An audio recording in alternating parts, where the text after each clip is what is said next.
We're live. Here we go. Thank you. Well, good afternoon, good evening, good morning. Welcome, bienvenidos, bonjour, from wherever you are joining us to view today's live poetry open mic on Cultivating Voices Live Poetry. I'm Sandy Yannone, your host and author of the book Boats for Women from Salmon Poetry. It is my absolute pleasure to be joining you today from the Winter Wonderland in Old Saybrook, Connecticut, where I grew up and began to write poetry in high school. I've been staying with my folks since December, and I'll be here for the next month until I go back to the West Coast. Well, a little bit about Cultivating Voices Live Poetry.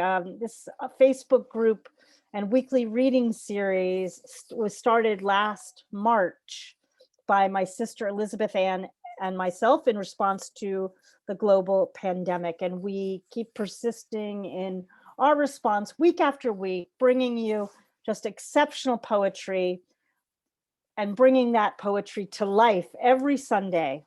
And we'll be doing that every Sunday during 2021 as well, our second year. We alternate weeks with a live open mic as we have today, and our other popular format are new books showcase readings. Before I introduce our poets for our first hour, a preview for, we have a special February event coming up, our Laureate Love Fest. And I will give you the info in the chat about that. We'll be having poets laureate from across the United States, and special guests from Canada and Ireland joining us.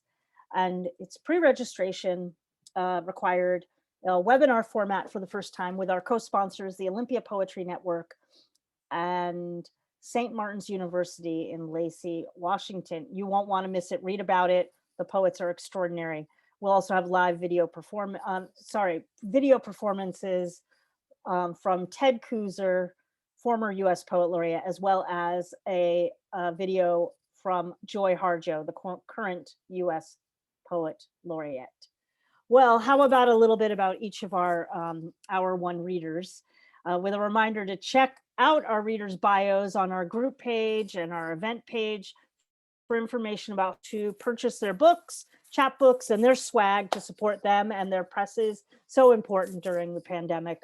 Those of you who are joining us live over in Facebook and over on our Zoom group page, feel free to use the chat during the reading as well and give your love to the poets and their support. I'll come back at the top of the next hour to introduce you to our Hour Two poets. But for now, let me introduce you to our first set of writers. Joining us first today will be Amit Dahiyabadshah from India. And Amit has been an organic farmer, a communication planner, an outdoor survival instructor, a skills of observation trainer, which I'd like to learn more about. And for the last 25 years has been a full-time working poet with 20 collections to his credit. In 2004, the Senior Environment Corps Center in the Park from Germantown in Philadelphia, Pennsylvania, designated him their poet laureate. He is the founder of Delhi Poetry, a 25-year-old poetry movement that hosted one poetry reading a day for 10 years. Every time I read that, I am astounded because I do this every week and I can't imagine every day, as much as I love poetry. Amit's signature poem, which we heard earlier this month, The Last Will of the Tiger, was featured as a film on NDTV, New Delhi TV, and it helped raise $500,000 to help save the tiger. Following Amit will be Kathryn Clare Wegrzyn, who claims that spoken word, storytelling, and song are her lifelong joy. 4 years of writing workshops led by authors, poets, and brilliant teachers has built her a writer's bridge of confidence. I love it. And Cultivating Voices live poetry, she says, has offered her a magnificent worldwide outreach.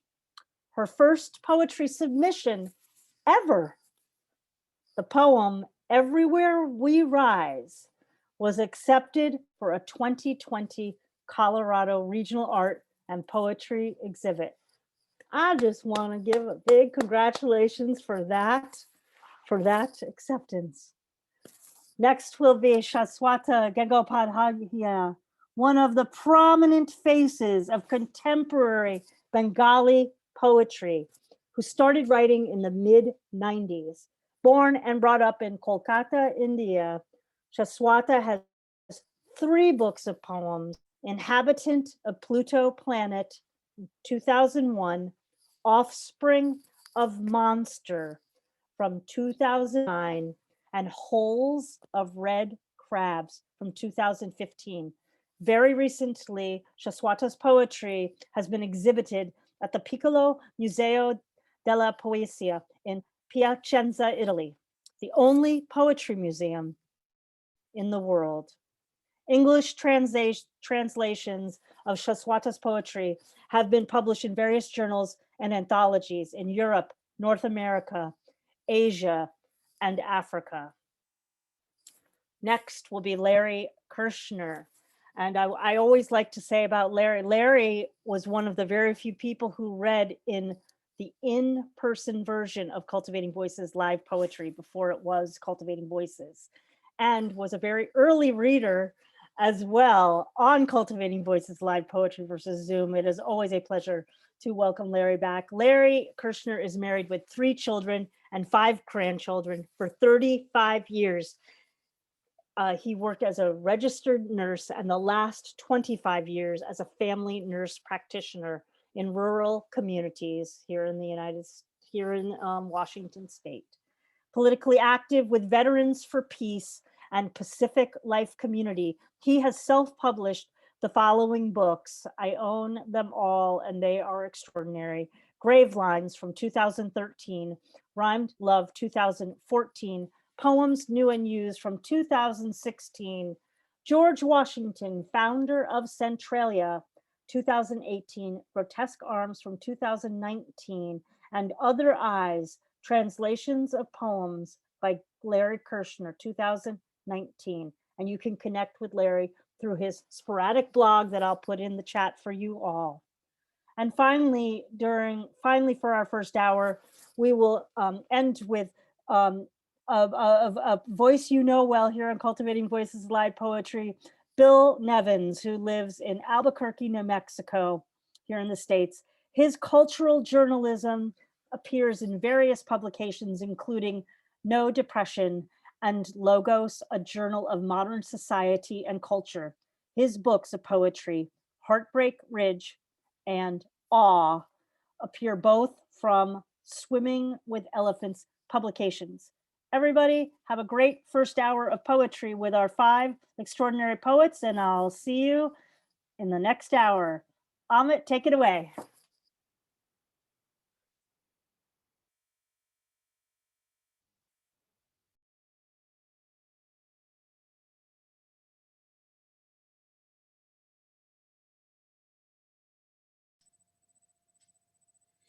He has to unmute. Yes. Can you hear me? Hello? Can you hear me, please? You're good. Yes, You're we good. can hear you. Yep. Go ahead. You're good. Yep, we can hear you. Yep. Okay. So someone gave me a little feedback saying that my poems tend to be melancholy and maudlin and overly serious. So I decided to start with something silly. It's called Love on the Net. It's for all those tigers and tigresses who find love on the net and across time zones.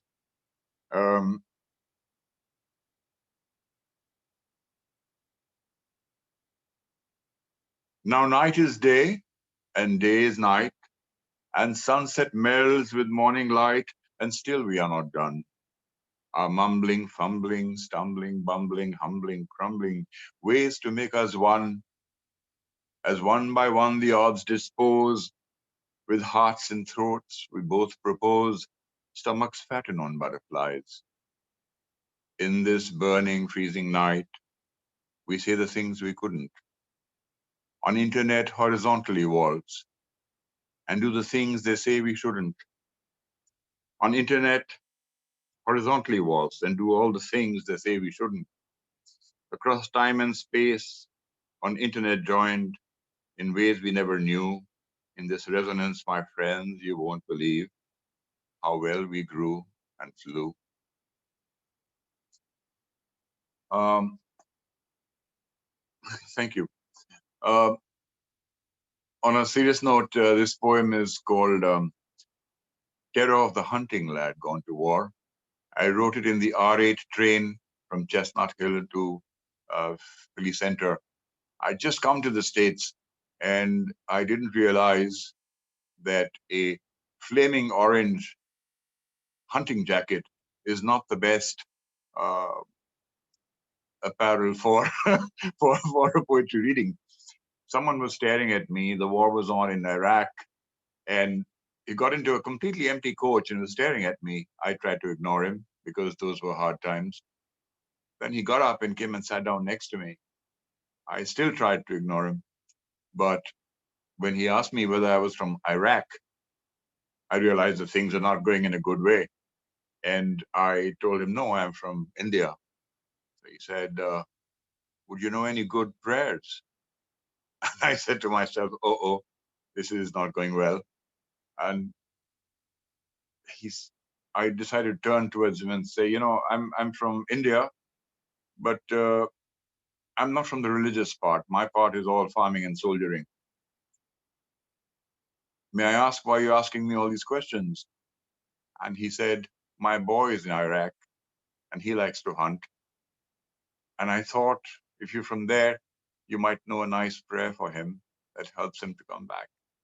And I felt terrible because I was thinking all the time, this man's looking for trouble. And I wrote this little poem called, I told him I'm a poet. I will write a poem for your son and read it every day that I'm in the US until he comes back. It's called Terror of the Hunting Lad Gone to War.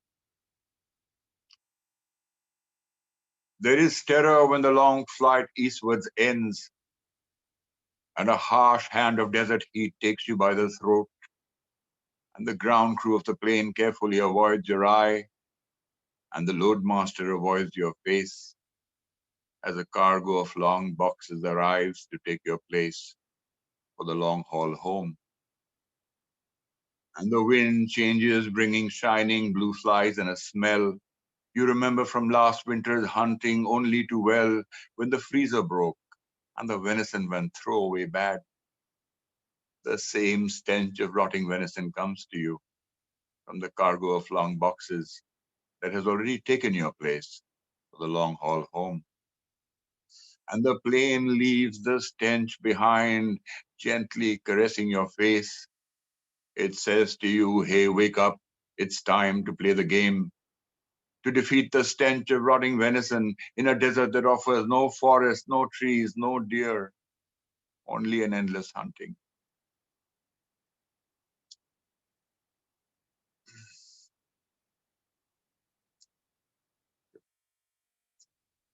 Um, you know, I did a series of poems after 9/11, and then Katrina happened in New Orleans and the tsunami back home in South India. And I was chosen for Young Writers Day, which is a very nice thing they do in Pennsylvania, to read about poetry to young school children. And I wrote this poem for them. It's called Terror of the Ripening Mango. It was to try and convey to them that the terror lies in anything you perceive, and your perception can raise or lower the threshold of your feeling terror. When the floodwaters went down, They left behind, high in a hollow in the fork of a tree, in a tiny pool of water, a small fish. When the floodwaters went down, they left behind, high in a hollow in the fork of a tree, in a tiny pool of water, a small fish. Trapped in this strange isolation, the fish finds comfort in the reflection of a mango. But the mango grows faster than the fish, at a pace that threatens to consume its space.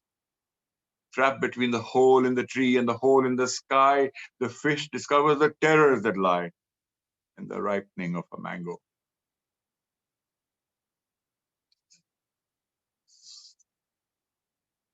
Um, thank you. I hope you can still hear me clearly. Yeah, thank you. This is a poem called Fear at the Water's Edge of the Pool of Learning. Fear at the water's edge of the pool of learning. Because one of the things that this COVID virus has done, it has exposed to us the chinks and the weaknesses in everything that we thought was our knowledge.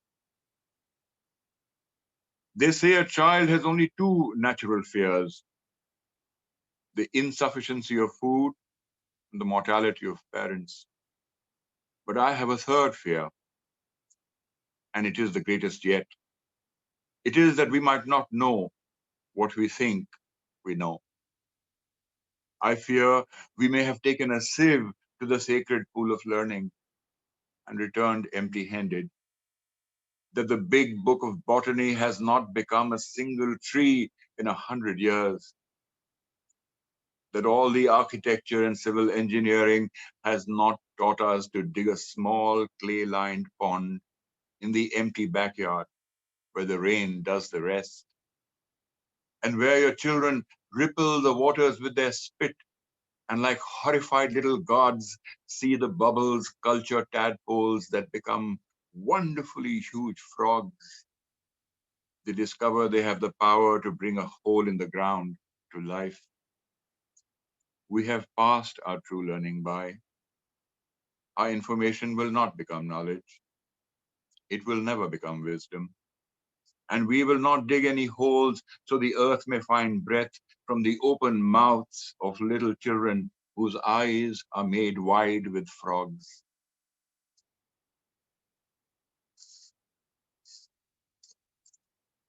Thank you. When I was in the States, I attended one workshop where everyone was being asked what inspired them to write. And I said a double weight sheet of paper and a broad nib pen. And the gentleman conducting the exercise said, the farmer poet from India is confusing the instrumentation of writing with inspiration. And I said, no, not really, because I come from a small village in Haryana, and the nearest stationery shop is about 100 kilometers away. So for me, a broad nib pen and a few sheets of double weight paper does the trick. He said, are you saying if I give you paper, pen, and a topic, you'll give me a poem? I said, fine. So he said, give me a poem about why you are here as a farmer poet from Haryana. Why are you here in the US? My poem is, I am here. I am here to claim a piece of this land for the old wooden plow, to somehow find a harvest also for the bird's nest, and to help establish the kingdom of the night crawler in broad daylight.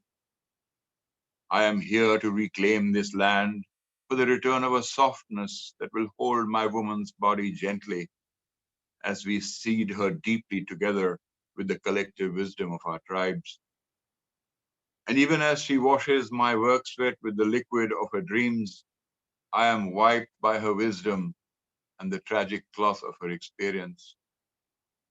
I am here to claim the land for the return of the small flavored fruit. I am here for the return of the twisted, tasty vegetable with no two exactly alike. I am here to take the land back from the lubrications of machine oil and its savage taking by the machine. I am here for I must plant a naked human footprint upon this lovely, fertile crust before your vicarious taste for the things of the moon turns it all to grey moon dust.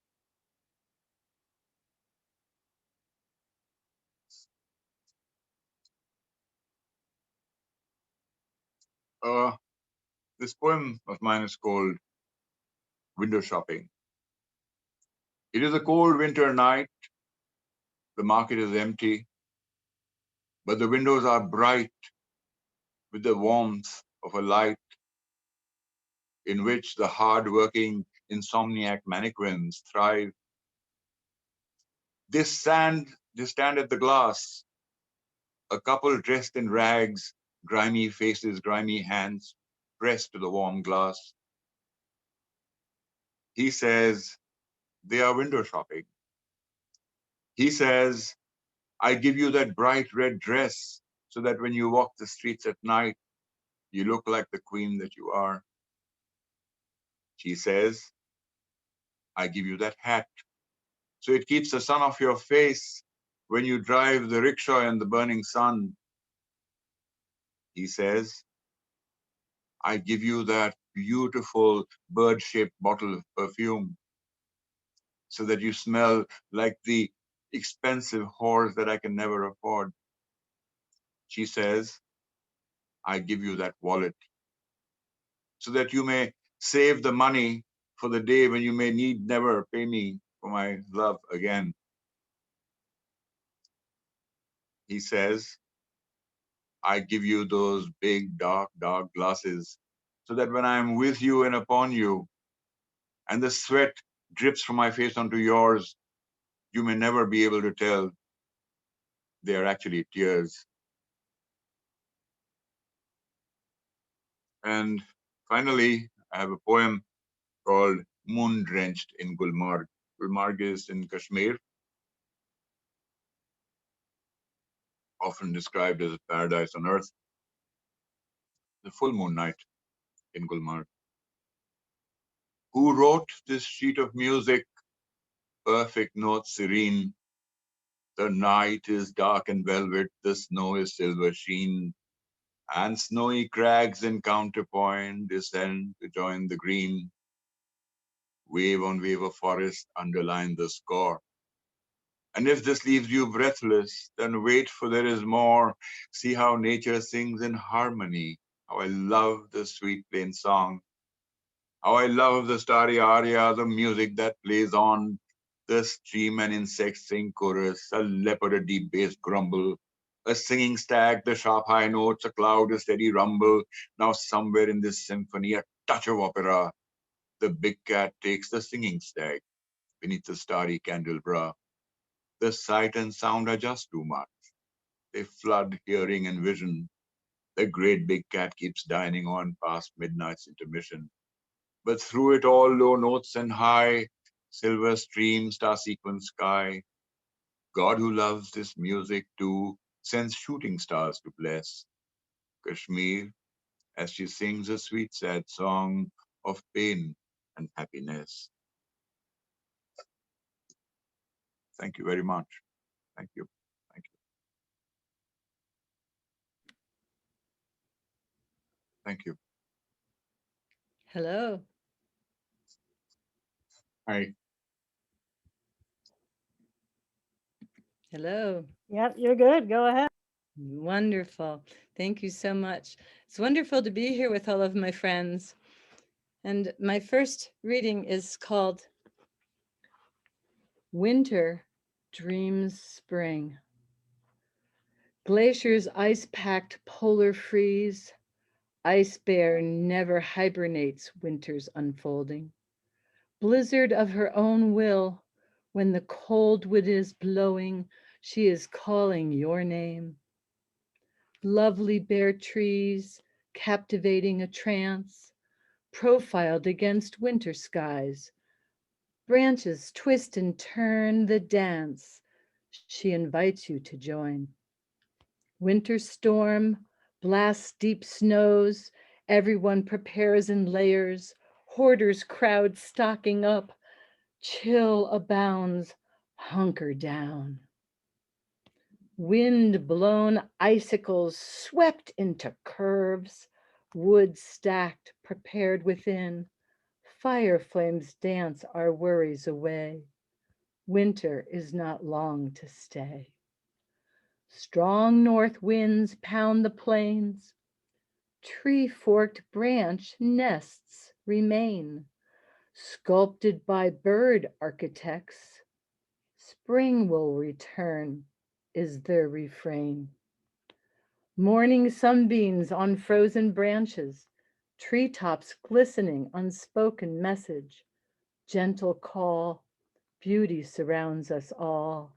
She will stay. Frozen hearts melt memories, river flow fury to the sea. Plea for recovery, cloak in warmth, she's coming on. Blink in an instant, she is mighty fickle. Sun-kissed skies melt reservoirs, icicles had their chance. Winter dreams spring.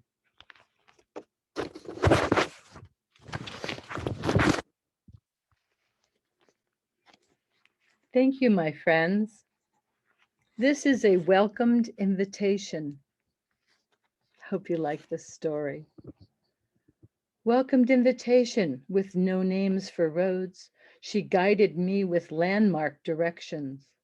With glee, I assured her this was once my home.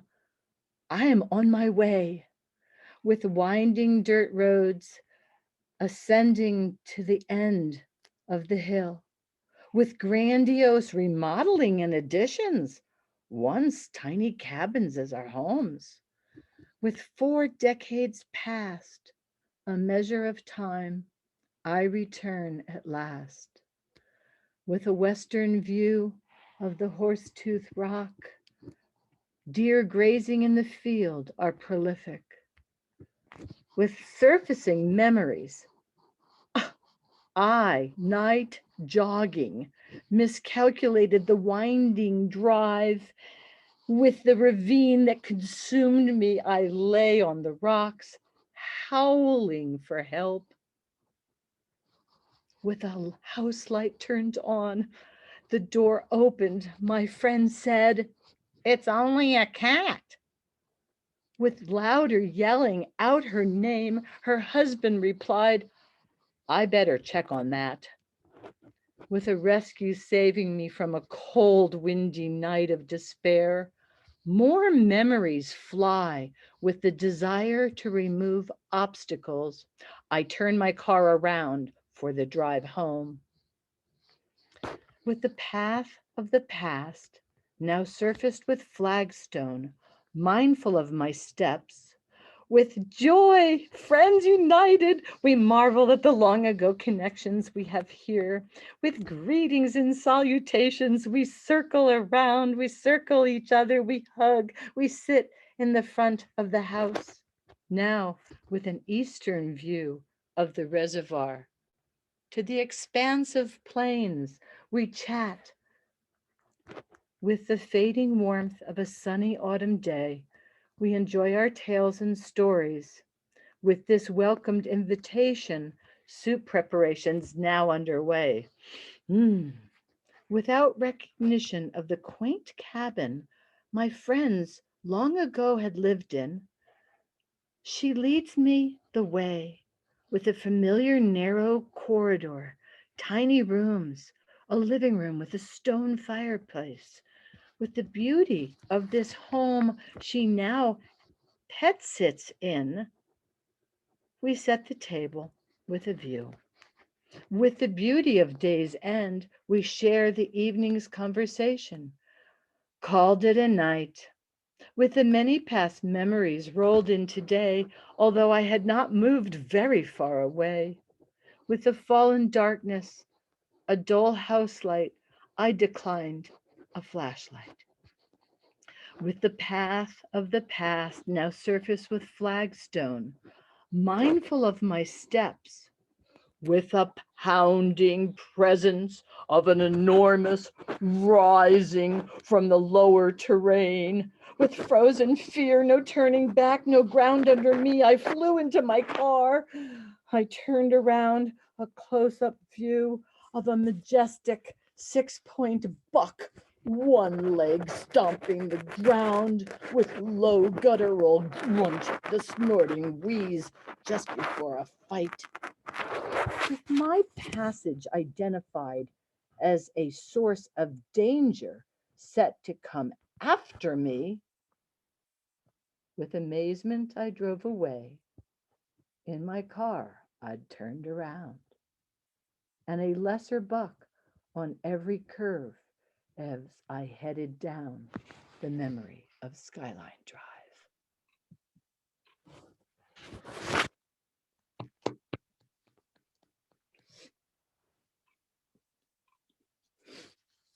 Cultivating community.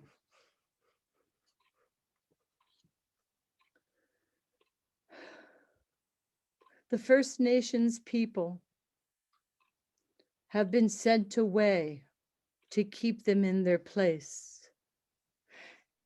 December 18th, Trump shut down the federal government and it closed the Bureau of Indian Affairs. And it meant that there was no distribution of food or supplies. No funds were held for Pine Ridge. The banks were closed. There was no money to buy fuel, propane for cooking, for warmth. They needed help. The call came in, but no states of oil and gas fortitude responded. They starved. They mourned their dead. They froze. They called Denver. And Colorado responded. Very briefly, before I tell you my awareness, my ride along to Pine Ridge, I will tell you that I looked on Facebook and I saw a person's face and her writing, and she mentioned this woman, Laura, and I got a hold of Laura, and Laura should be ready for Biden's award for humanity because she got people to donate food from November 15th, and the first call for help to Denver rallied. And I, in Fort Collins, north of Denver, I rallied and we got permission from our office. Can we have people come? And they did. And they would drive in and I would run out and I would say, flip up your hood, flip up your trunk, flip up your trunk. And I'd take all their food inside and bid them farewell. And the next car would come in and I loaded and loaded. And Laura in Denver, the Democratic office, you couldn't walk through the halls. And people from homes and bakeries and churches provided food. And first it was 20,000 pounds, and then it was 30 pounds, and then it was 40, and it increased. When no one was going up anymore because there were storms and there were problems, and the people, the men from Pine Ridge could not leave and come down, Laura kept caravans going up, and then Laura started drive alones. After 10 solo rides, I said, spring equinox, this is my ride along. Full moon led us along the 2-lane highways. The side of the road, culverts are running full and fast. Yeah, gal, that's what you need to keep your eye on. If it comes up over the road, we need to turn around. Why are they so full?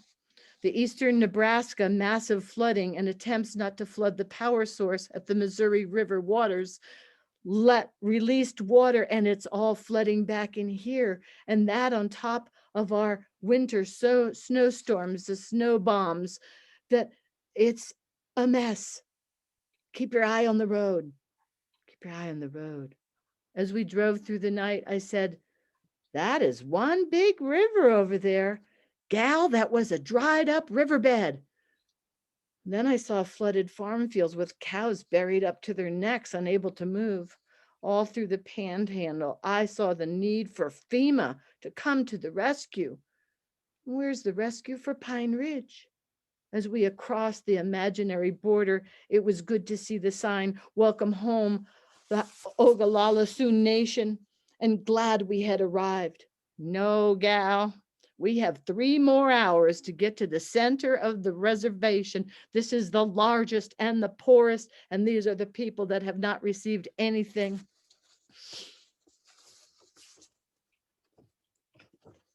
Sorry.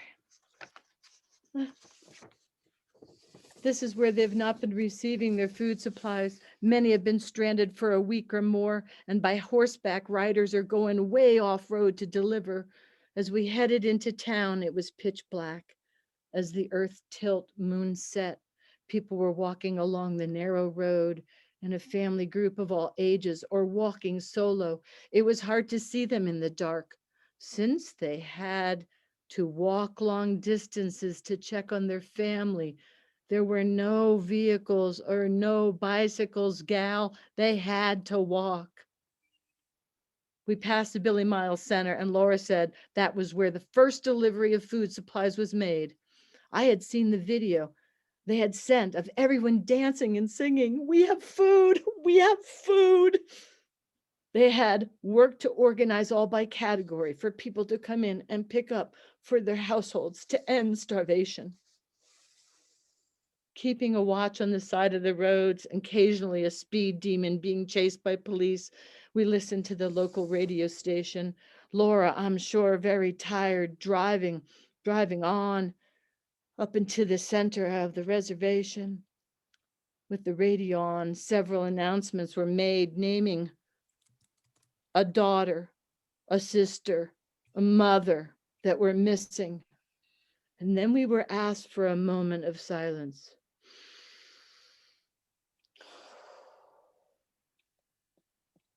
Missing from walking along the road of their home. We arrived across a muddy parking place to a warm room, hot water, the dream of a good home-cooked breakfast in the morning. Sleep was sporadic as 3 dogs had been in the truck for the long ride and had plenty of energy to jump from bed to bed and frolic. After an interesting meeting of a man I've never known, and I asked him where he was from, and he said Golden, and I said, I think I have your wife's book. I was in her writer's workshop, and I mentioned her book, and he smiled from ear to ear, and he invited all of us to join a meal at one table. He had been working at the local college. He was a wonderful educator. A car would be picking him up to get to the airport and fly back to Denver. Well, gal, that's our cue to get the trailer up to deliver and head back towards the only safe from flooding route towards Manderson and Wounded Knee. They're expecting road closures, so we need to make time. Unloading and head out. That's it. As we drove up the hill, greeted by the nicest people, they all started unloading into a temporary building. As we organized food and supplies, there was roof damage and leaking and wet floors, and we put everything over to one section, and then people could come in to share their needs. As we drove away, I was more keenly aware. Few homes were right off the road, most with a truck or a car buried to the roof in floodwaters. Most homes were far off the road. Later, we learned that Kristi Noem, governor of South Dakota, made the appearance of helping and had the National Guard bring a truck of water. The people had no potable water for drinking or making food or cleaning. By the time the people left their homes with a container and walked the long distance to get water, the National Guard truck had left with the movie cameras. We made it across the imaginary border into the panhandle to get gas. Somehow, we were treated like the enemy from the other side. On the way home, I looked out the window and I said, at least there's a beautiful lake over there. Laura looked at me and I replied, "Oh, I get it now. I get it now. It's all from the flood." News traveled fast that Trump had authorized millions of dollars of FEMA for the disaster declaration emergency recovery. Just across the line, President of the Oglala Sioux Nation requested the same designation. 0, 0, 0. And that's where cultivating community. There were so many people that had been met during this whole starvation and apartheid of the people of the Pine Ridge Oglala Sioux Nation, that an email was sent to the federal government and to the Bureau of Indian Affairs, which, after so many emails from so many cultivating community people, the first ever FEMA visit to Pine Ridge Reservation. I will tell you, the people that I have met through Cultivating Voices are my community. And it teaches me that cultivating community is important. I had the trust of people in my town that said, "Kate, here's the key. You advertise how you want. You could use our newsletter. You get people to come in." And they did. And we won community. And now I want to say that the man that is working for the Lakota People's Law Project continue to work towards the end of the Keystone Pipeline and DAPL. Chase Ironside is the public relations. It is his daughter that communicated cultivating community with Greta. And Greta came to Pine Ridge to talk with the people of Pine Ridge about our changing climate and what is happening with these floods, like winter storms of Ulmer and the winter storms of Wesley that wiped the people out. But the people of Nebraska's Panhandle had money, had equipment, had everything in place. We shall no longer limit our vision for the people of need, because we're on a mission. I'm going to cry and stop my poetry now. I have another one, but I'm going to enjoy everybody else. Thank you for listening.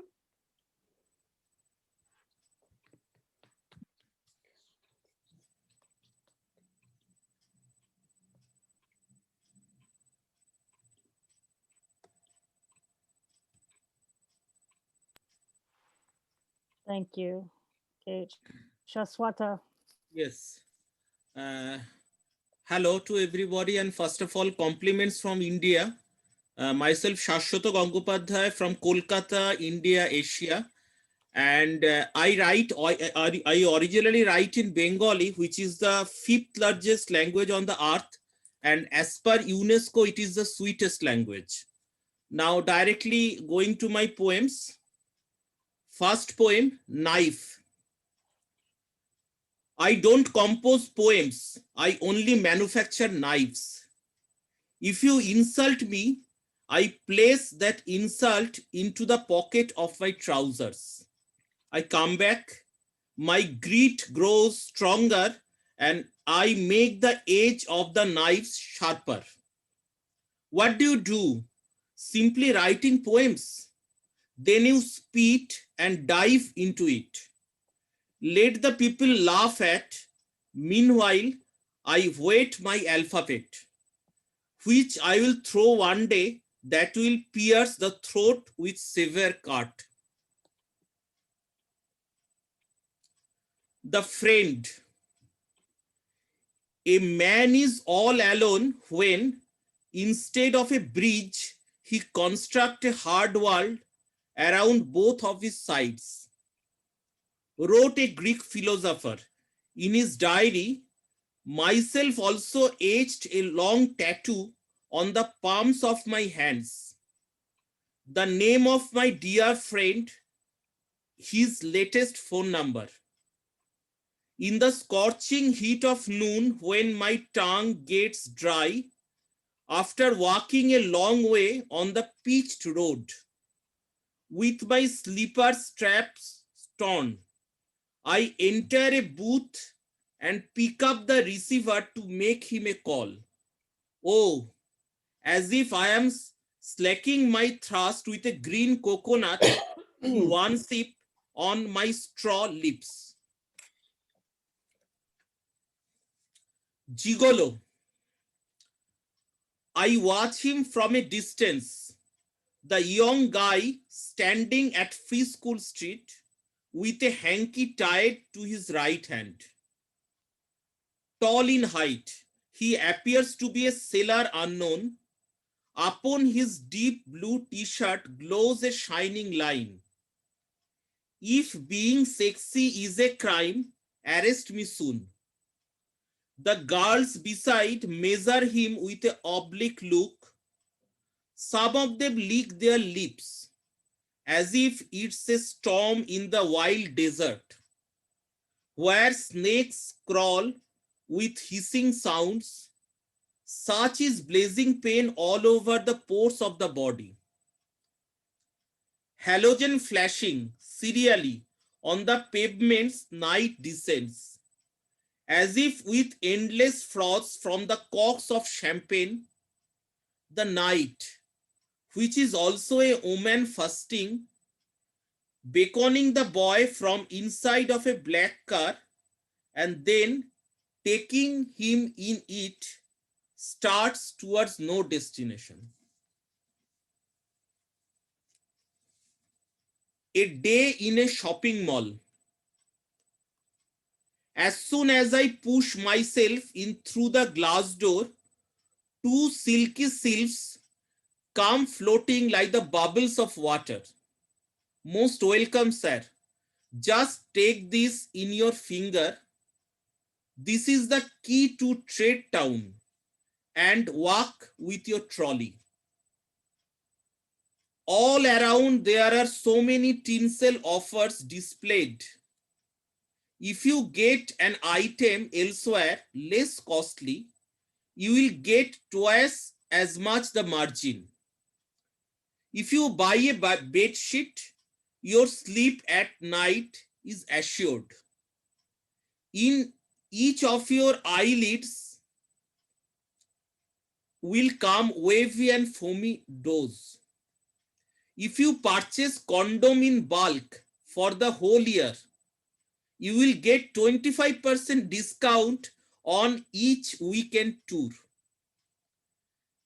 From the leaping parts of my credit card, I see our joys and sorrows, smiles and tears, when I know not, are sold out like frozen fishes in the packet. It's beyond 9 o'clock. As night falls, lights are off. When coming out, few others whisper mildly. If you procure love in your hand, along with that, your deep sighs are free.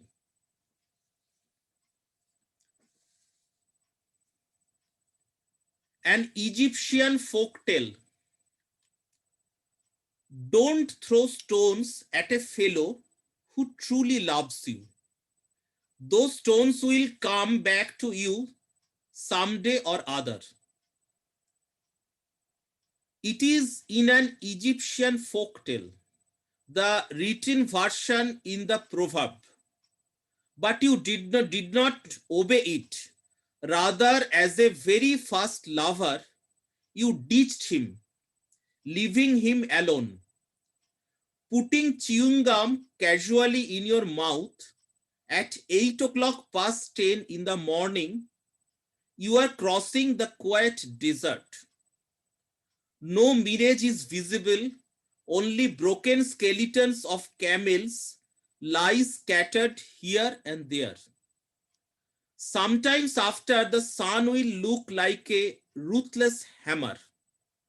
After pulling out from your rucksack the last bottle of soft drinks, you being exhausted will roll on the ground senseless. Since when regained, you listen to the wind of the storm. It's the curse of the god of sands and deserts. Throughout your life, you will all alone go to a searching water. You will earn money, enjoy solvency, but never you will get a beloved.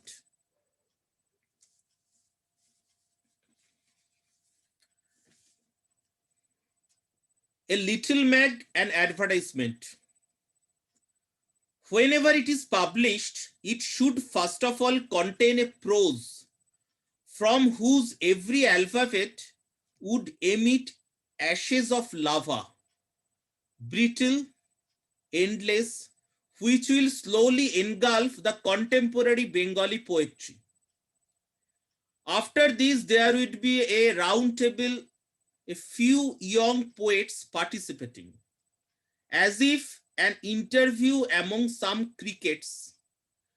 They will be printed intact, as if they are caught in a tape recorder. Immediately after, there are poems of those who are composing very recently. A poem of one each, nothing more, nothing less. But in each is traceable each one's quaver of heartbeat, ECG report separately identifiable. The last article is to include review of books. In present issue, an elderly poet who died long since 17 years ago is from the time onwards waiting for his rebirth. While reading him, the readers will come to feel someone is opening the lid of the coffin and putting his hand upon the shoulder.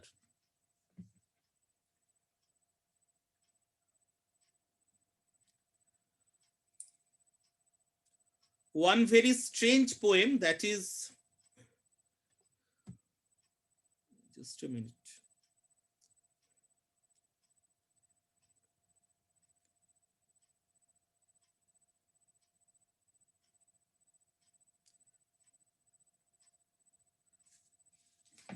The recipe of a poem. First, remove the husk of words, then put them in a ceramic pot. Let them wet in tears, say around 10 minutes. Then when the mazes in the salt take the shapes of granules, fire up the oven and fry them a little in cooking oil.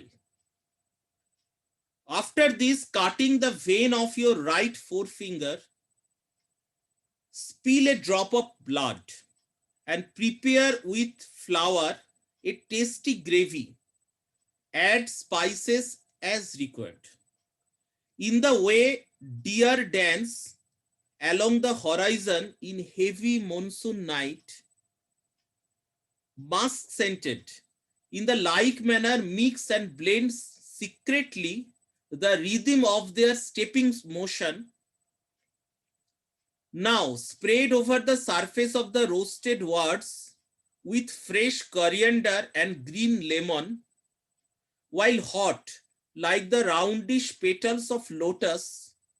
Serve them in white papers, and the readers will taste them, saying fantastic. Another two poems. One is Feng Shui. I think all of you know that Feng Shui is a traditional art of China and Japan. Now, Feng Shui. Let us listen to what the Feng Shui experts advise the middle-aged couples suffering from depression. 1. Just place 3 crystal balls at the northeast corner of the room. They may tone up the warmth of relationship. 2. That dragon over there, for its tail and shoulder, just buy an iron rod. On the bed of sleeping chamber, it will tease the body with a lightning flash at the dead of the night. 3. Then after a long stretch of time, the fairy tale begins. Purchase for this a golden ship with sails, which like a dolphin will carry you on its back during intercourse to a grassy green island. 4. Do you think what to carry with you? Just touch upon the laughing smile of Buddha. If all this fail, then in a winter afternoon, on opening the west window, let the aged couple look at the sunset only. And the last poem, just a minute.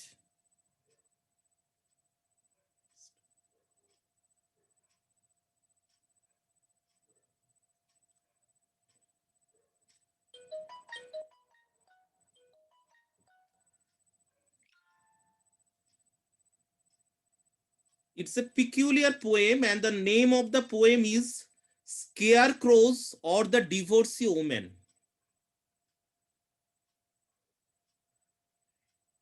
As the insectivorous plants catch and swallow up the worms, some of the divorcee women are just like this. They set up traps for male fox. Heated desert burn in one of their eyes, and there is shadow of only one thorny date palm. In their other eyes swells up the ocean of full moonlight, and upon it floats one quiet sailing boat. At midnight burning on the slides of their lonely beds, they happen to recollect for how many days they didn't take bath well, as if thick dust is deposited all over the bodies. Does a spider continue to cast its net around the vagina or lower part of the bird body? Some of them see a dream during their sleep. In the fading light of a tender afternoon, on the extended paddy field, there stands up a scarecrow, which with a fixed glance and lime-painted eyes look at a stretch. After their sleep being over and sitting for sometimes calmly, they come to understand that none but they themselves are the real scarecrows. Among them, some are standing, spreading their two hands here and there, tiringly, and waiting for the moment when a lonely bird will sit upon their shoulders as a surprise. Okay.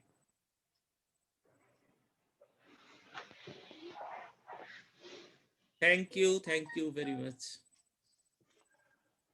Thank you. Greetings. I've recently pulled together some of my poems into a collection I've tentatively called Selected Poems 1970 to 2020. This first poem, and these are all at random, so there's no theme. First poem is actually the first poem that I put in the first book that I published called Grave Lines. The first man I killed. The first man I killed was small and hidden in the tall grass. Being a killer forever changes you. Even if you learn to be kind and considerate and civilized, that part of you is always hiding down inside, awaiting a chance. A normal person does not want to kill and will avoid it at all cost. The military won't allow you to remain normal. Doesn't matter if you think you're smart enough not to get caught up in their lies. They will change you. Don't be sucked into the biggest myth and lie that dying for your country is somehow heroic. Really be all that you can be. This is a poem I wrote for my daughter, Karen. When my daughter came out to me, you were the first of my children to find your way to who you are. I know you were unsure about what my response would be, since I also was coming slowly out of my Pentecostal wander, but love of you clearly outweighed any lifeless dogma. I have loved the women who you have loved, even though some of them didn't deserve you. I have gained another daughter through you, even though you and she have gone separate ways. You once pointed out to me that life is just a bowl of Larrys.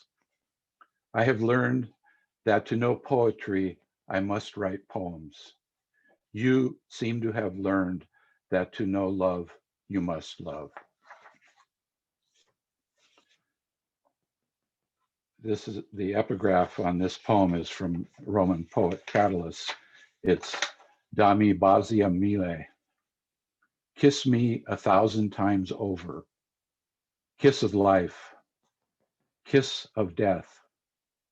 Kiss the band. Kiss a horse at the end of the movie.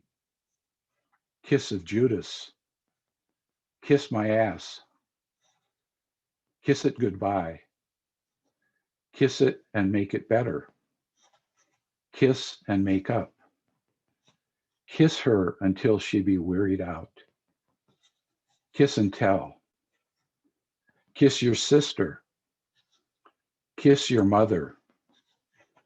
Kiss your brother. Kiss the sky. Kiss me.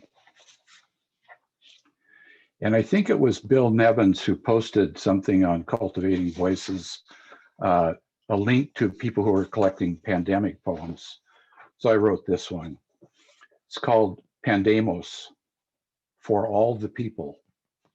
Pestilence, plague, murrain, affliction, blight, scourge.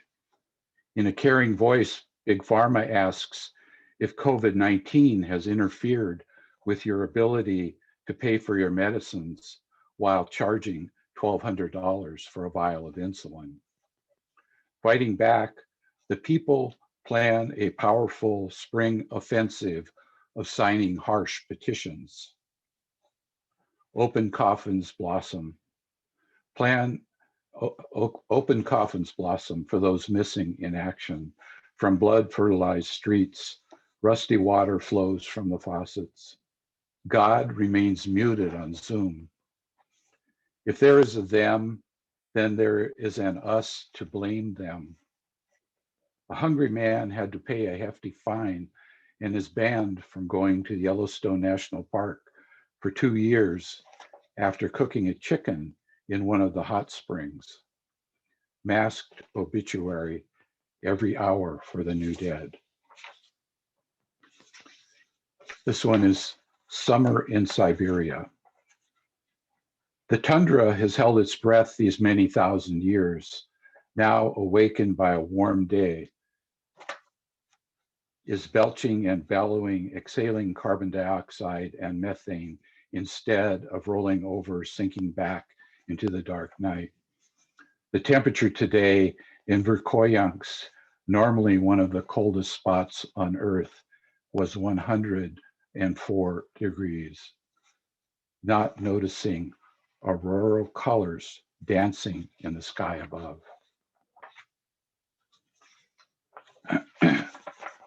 Hope on the 19th year of a peace vigil.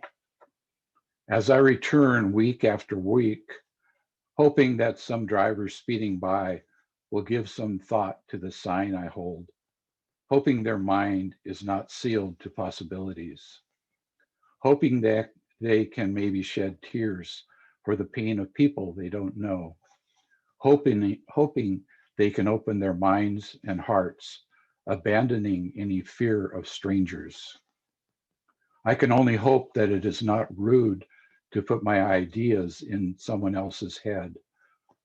Over time, passing citizens have stopped giving us the single digit half of a peace sign. We continue knowing that imagining peace is like the blind trying to discover color. Difficult, but what still needs to be done as I return week after week. I had a new right knee replacement first part of November. Just over a week post-op, not yet ready to tackle the uneven ground on my new knee, the wine cap mushrooms tempt me from the lower garden. My brother-in-law, who has had 2 new knees, says we're not old, just older.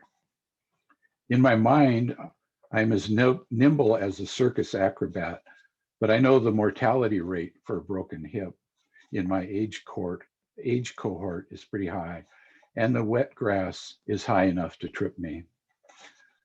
My wife agrees that she can hear my new plastic and titanium knee click whenever I walk.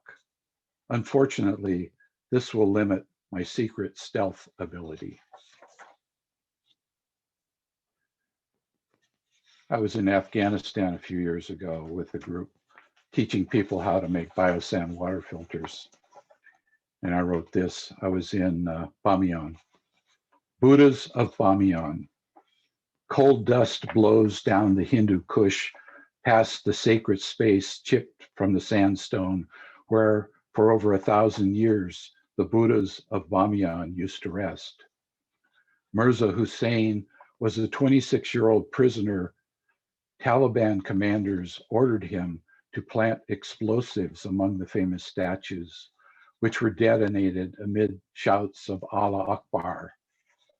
After the explosions, a quiet pile of rubble. Potatoes grow in the near fields, sightless eyes growing in the dark, silent witness to the destruction. After drinking the bitter water flowing down the mineral-rich mountains, children walk out of their childhood into diarrhea and the distant rumble of war. This is called Grenade Up Close and Personal. Exploding a few feet away, background ringing in both ears seems more pressure than sound amidst the ambush. Meatball surgery, grenade fragments deftly tug loose with a small hemostat.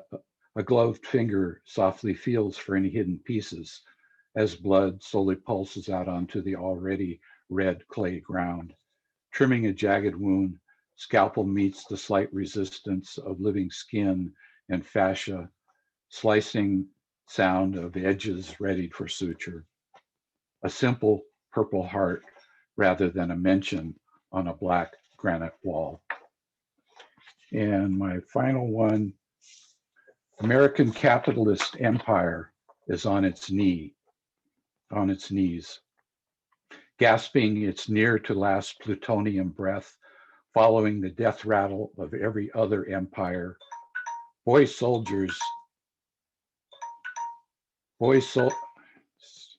quiet, sorry about that.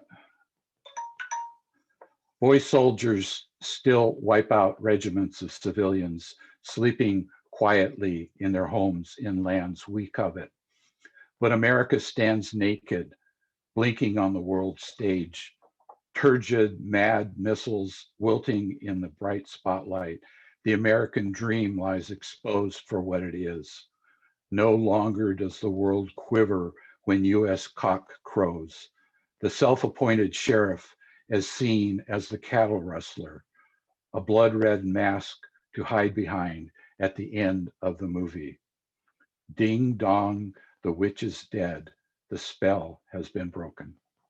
Thank you.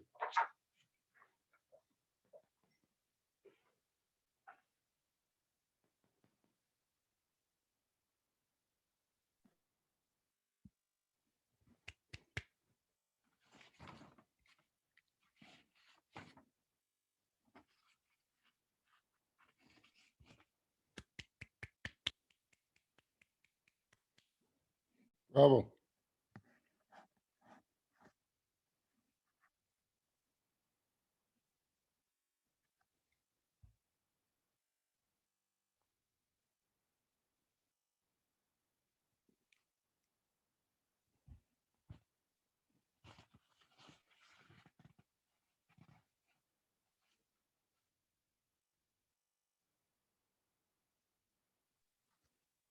You're good.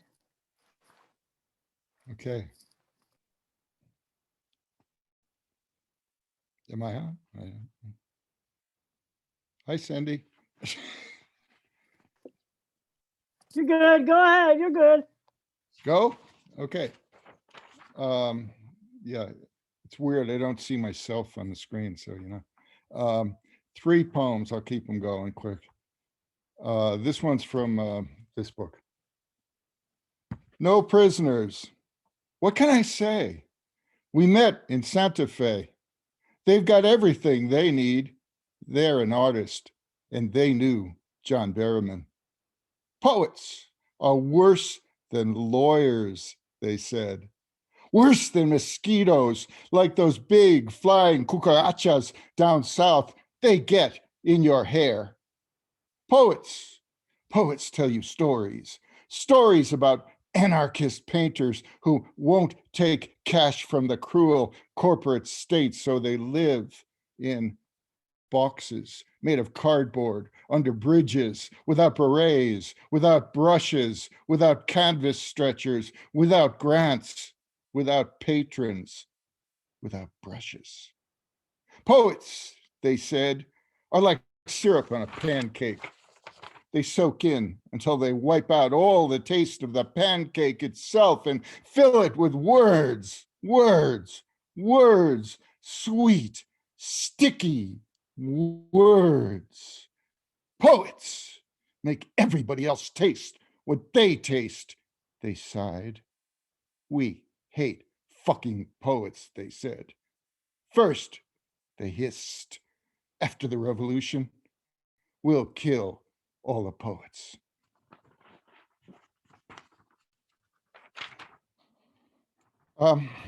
Mario Buddha, spelled B-U-D-A, set off the first deadly car bomb on Wall Street in 1919. He became a follower of Benito Mussolini. They called it Buddha's wagon. Also, a very wise Zen koan goes, if you meet the Buddha on the road, kill him. This poem, with apologies to the singer Neil Young, is called Buddha's Wagon, Sex and the Car Bomb, Marching Forth, 2021. Poor Ashley, Air Force vet, bankrupt nuke plant slave, would-be soldier of Cowboy Coy Griffin's True Q crew, had a cowboy problem herself that she really never knew. That January 6th afternoon in DC, you see, she rode bareback a mad stallion of delusion that whispered, babe, the storm is near. But there's nothing a patriot need fear. So she plunged through a shattered US Capitol window, chasing her dark dream towards some mirage of light, to her harsh blackout end of life, to find what she sought as bloated Daddy Trump gloated at what his words had wrought. Don't tread on me, hissed the snake flags flown then and now. And what if you did know her and found her dead on the floor, a bloody Trump flag draped over her, looking her final best, a cop's .40 caliber slug through her chest? Would you mourn? Would you kneel and pray for her? Or might you just load up a pickup with fertilizer like bomber martyr McVee? Take off your mask and holler, okay, boys, let's roll. As go one, so go all, as you hum your horrid horsed vessel marching song. Hitler's ghost, cowboyed up like Rowdy Yates on wagon train, Stetson cocked on his head, rebel flag and big gun in his hand, rolling down that road to Santa Fe or Washington, D.C., a seditious Siddhartha seeking to Buddha be, seeking Satori in blood and fire, lusting, dear Lord, for you to kill him, not with a flood this time, but with fire and sweet Jesus, if you only knew, it will feel like horse shit scraped off your shoe.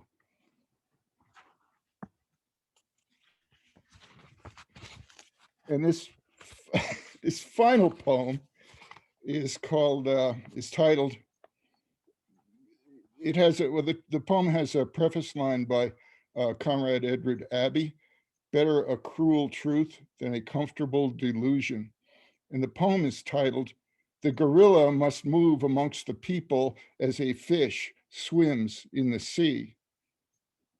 Desert rose, desert fell. Desert was once a great big swell, a salty old sea. Those snakes that swim, they can tell when the waters fall or rise, when the last desert rose will fall. Gracias.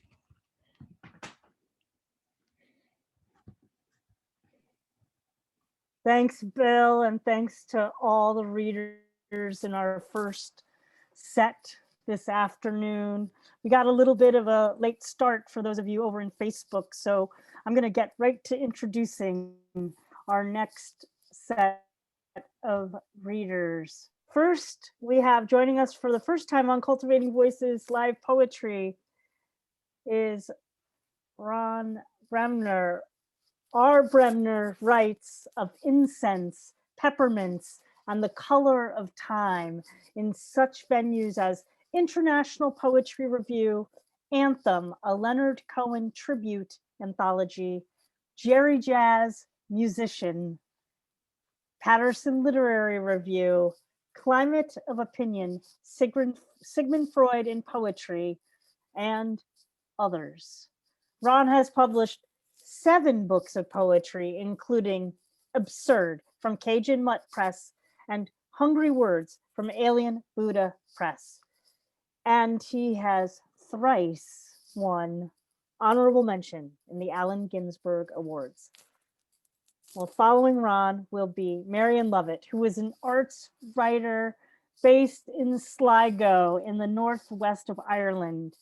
In the 90s, as co-director of Artworking Public Art Agency, she initiated the Connect Public Art Project, which commissioned together artists and poets from the Republic of Ireland and the North of Ireland to make site-specific art and text works, which were situated in and around the Dublin to Belfast train route.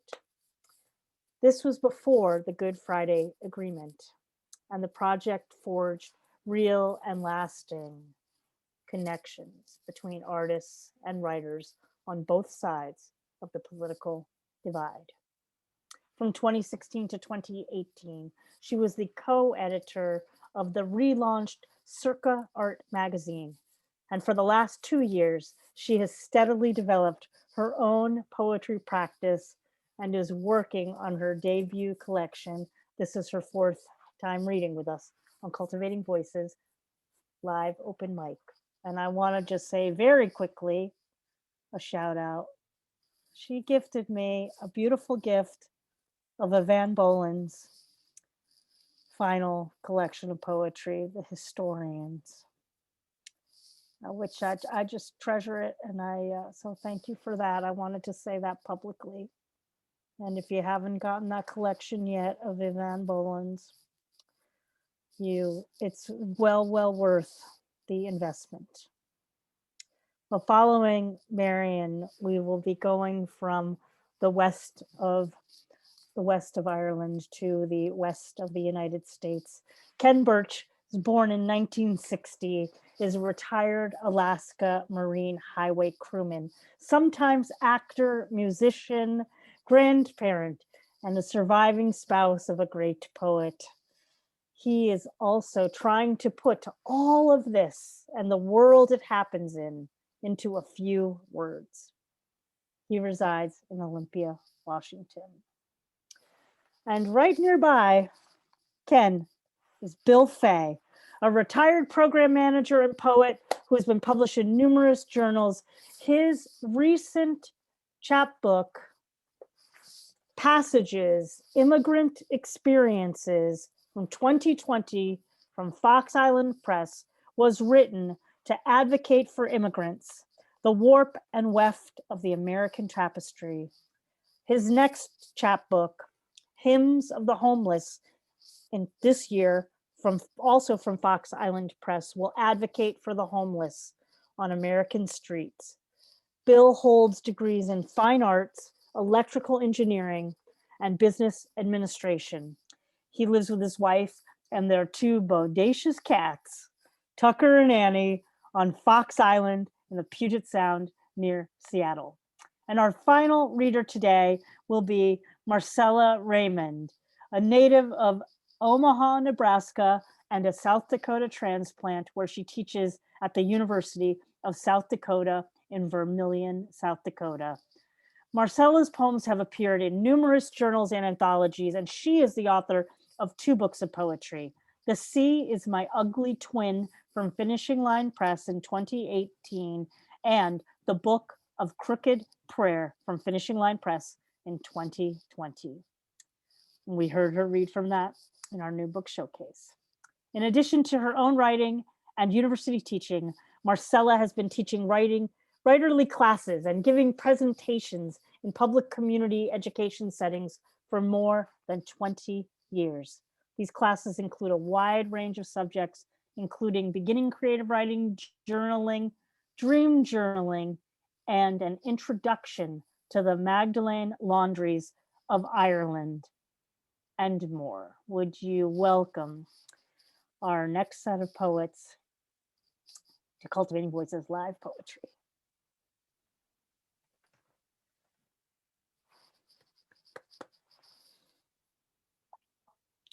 And Ron, you're up. Okay. I'd like to start with 2 poems from my book, Hungry Words, out on Alien Buddha Press. I am most comfortable in graveyards. There is no pressure to impress, no call to spout witticisms, no maudlin cynicism to cut and cheer, no knowing looks to batter and bruise. Just me, and friends who won't mind if I rest on their laurels.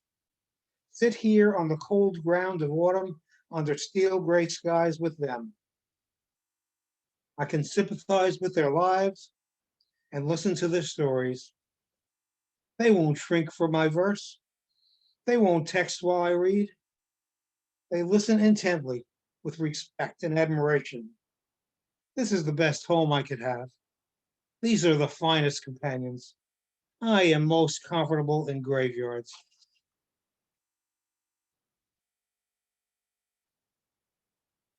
And this book has 2 Fibonacci poems in it. Fibonacci, as you know, goes by syllables from 0, 1, 1, 2, 3, 5, 8, etc. It's each line is has the number of syllables of the previous 2 lines put together. The longest one is 89 syllables, but I won't do that one. This one is it hits a max of 34 syllables. This is Havana Moon. We both under Havana's smiling cherry moon fibbed to each other's anxious selves as we bent against the time and tide that soon ran out. Before we could realize that maybe, just maybe, this was the real truth we pined for. And that has a dedication to Chuck Berry.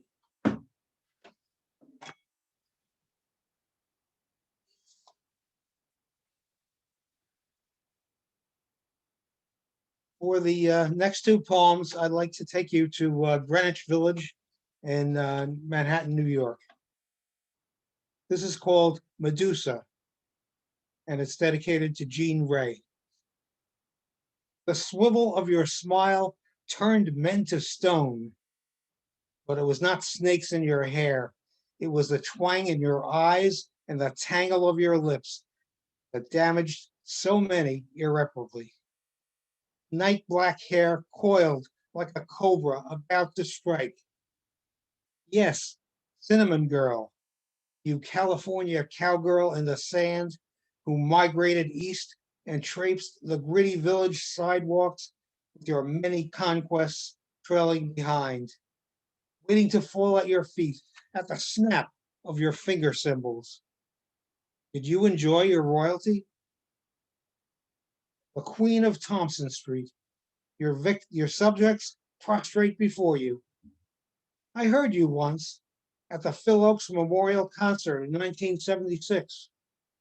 You strapped on your Stratocaster, rocked and rolled the place with an electrifying version of Small Circle of Friends. All the great performers that day, you were still the queen.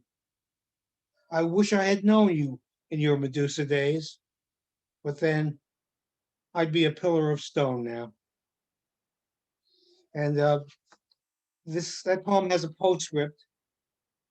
Neil Young's songs Cinnamon Girl and Cowgirl in the Sand were both written about Jean Ray, half the folk singing duo Jim and Jean. Phil Oakes slept on her couch on Thompson Street for several months. Because she wouldn't marry him, he married her best friend. And she mesmerized just about every straight male in the West Village in the 1960s. And that's from my chapbook, Pencil Sketches.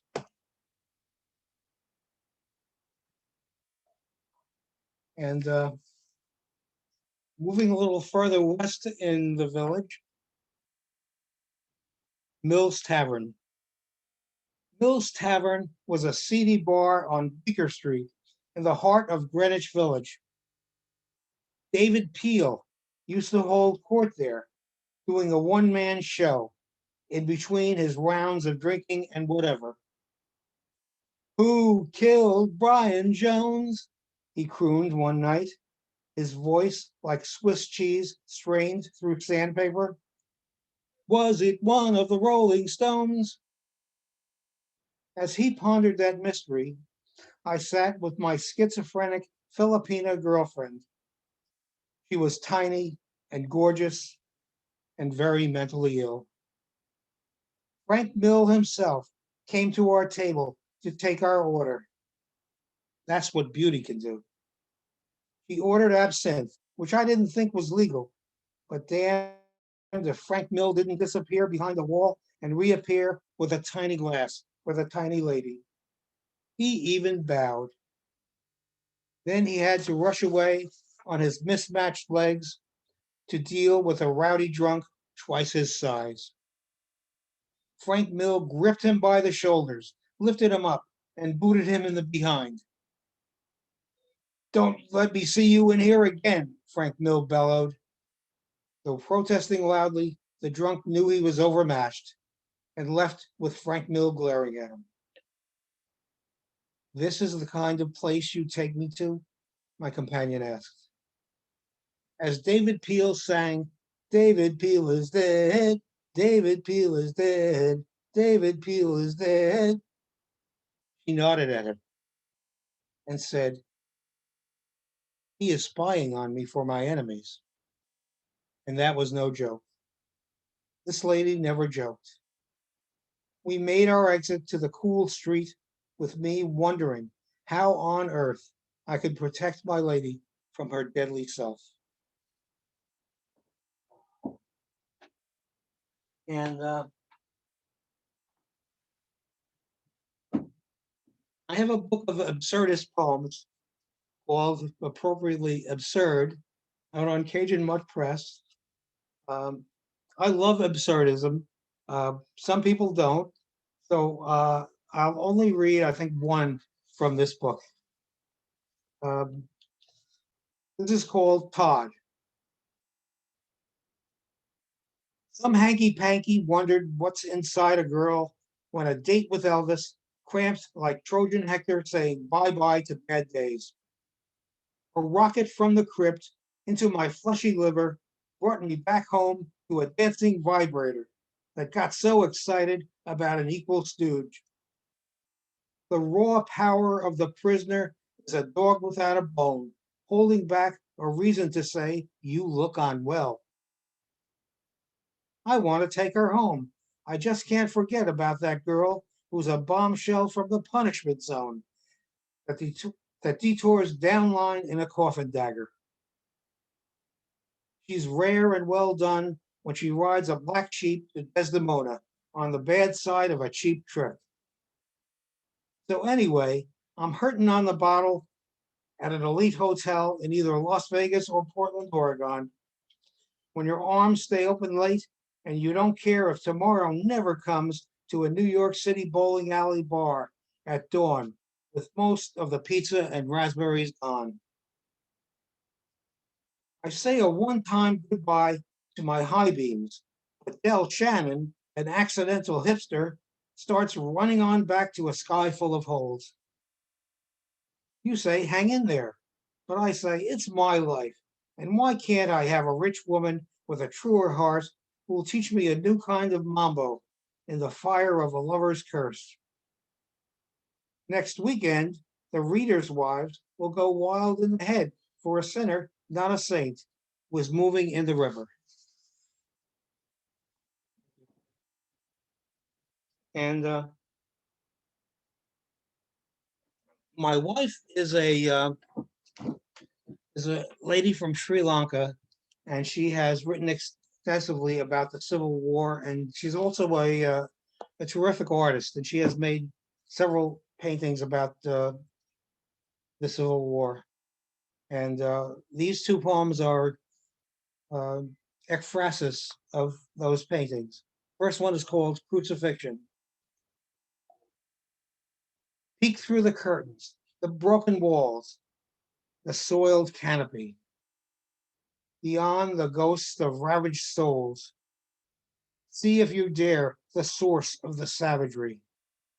The crucifixion of a people, crucifixion of a dream, crucifixion of all hope, crucifixion of 10,000 lives. And the second ekphrastic poem is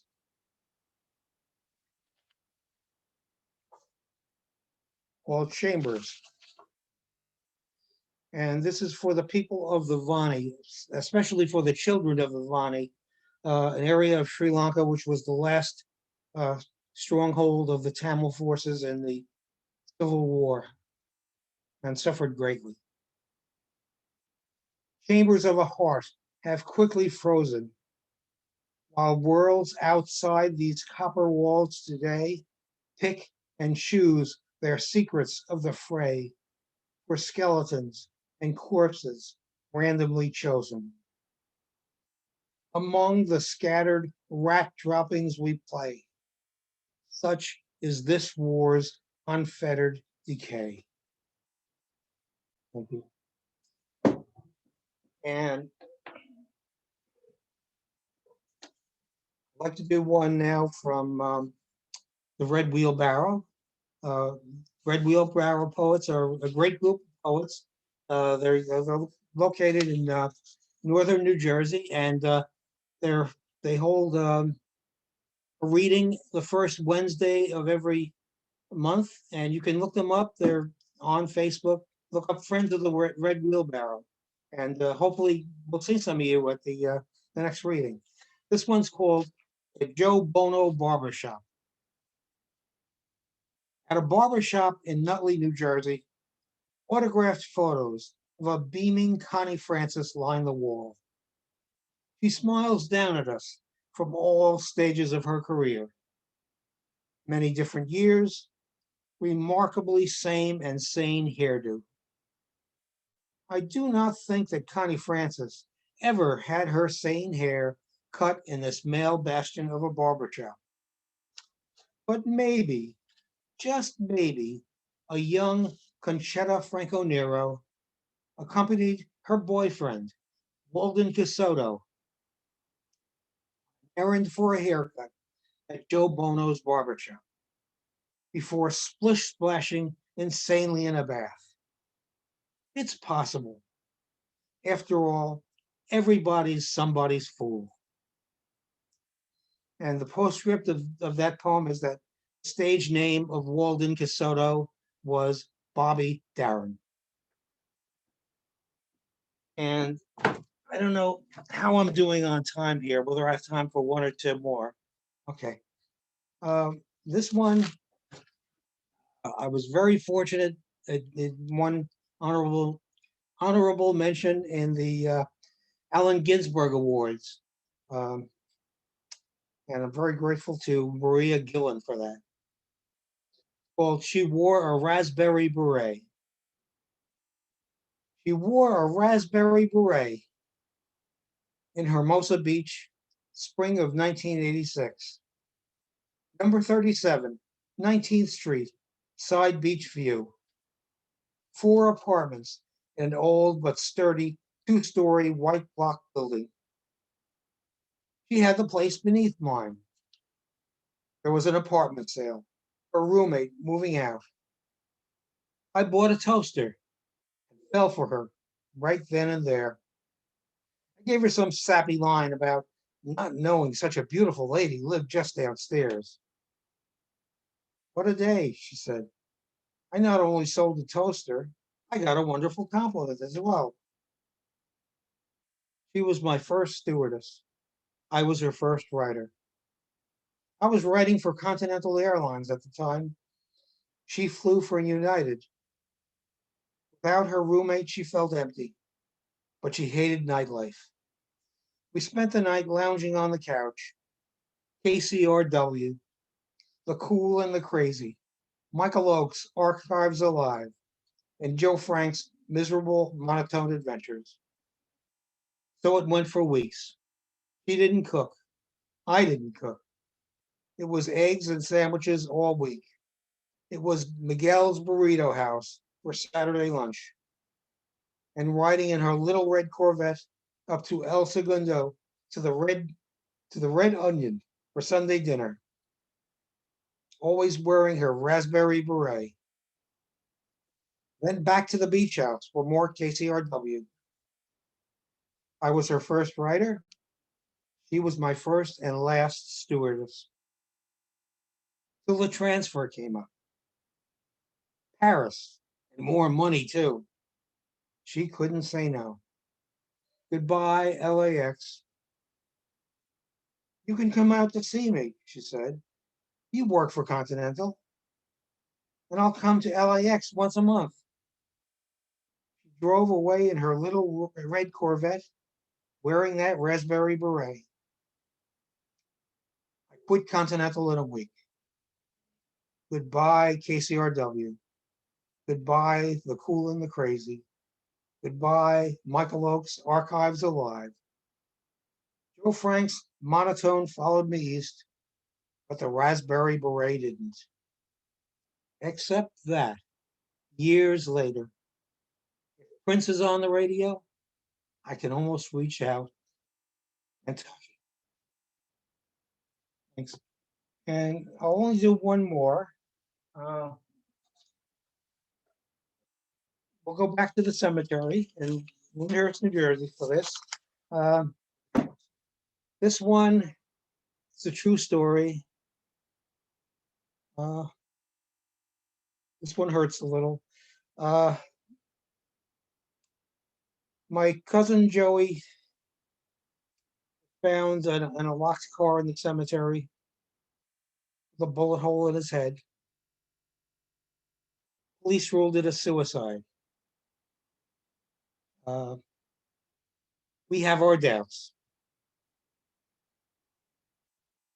It's called a trial of language. He and his sister were variable antonyms. Though both counted out their words, only he tried to spell them. She believed no tonic speech, but the loudest of mumbles. Neither realized the climactic impotence of words in time. After the shock of his terse death, she learned the language of gestures. Parents still don't understand. They seek words to trust. We have tried, but cautious eloquence does not fool them. She will not talk to them. She plans to survive. Thank you very much.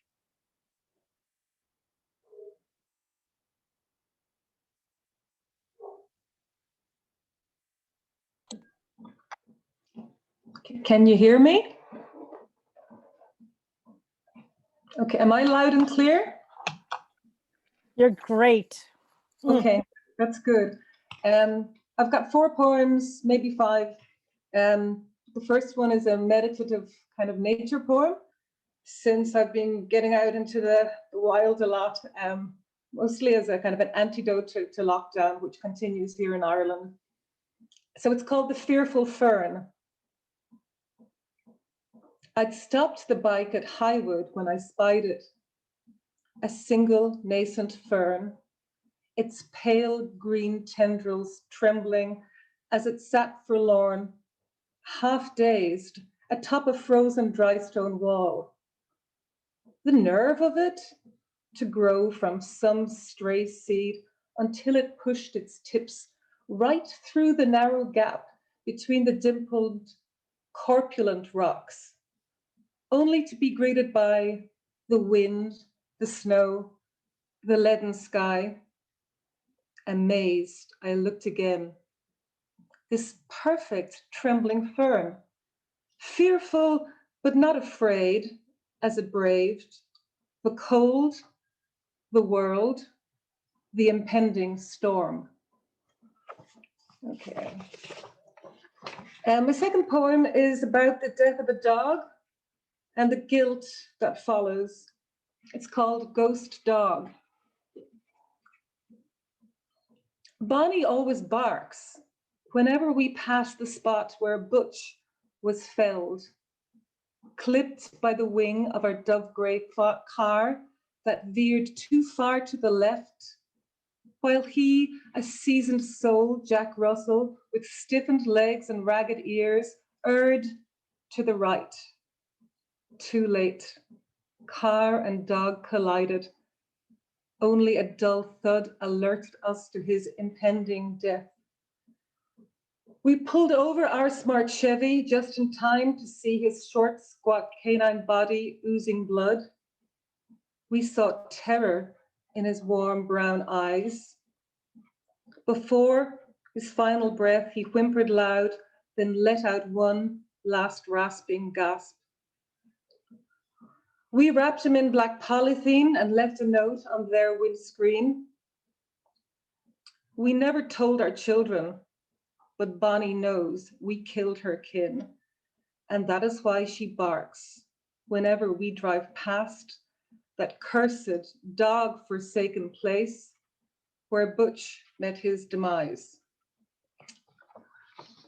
So I think we still feel very guilty about that.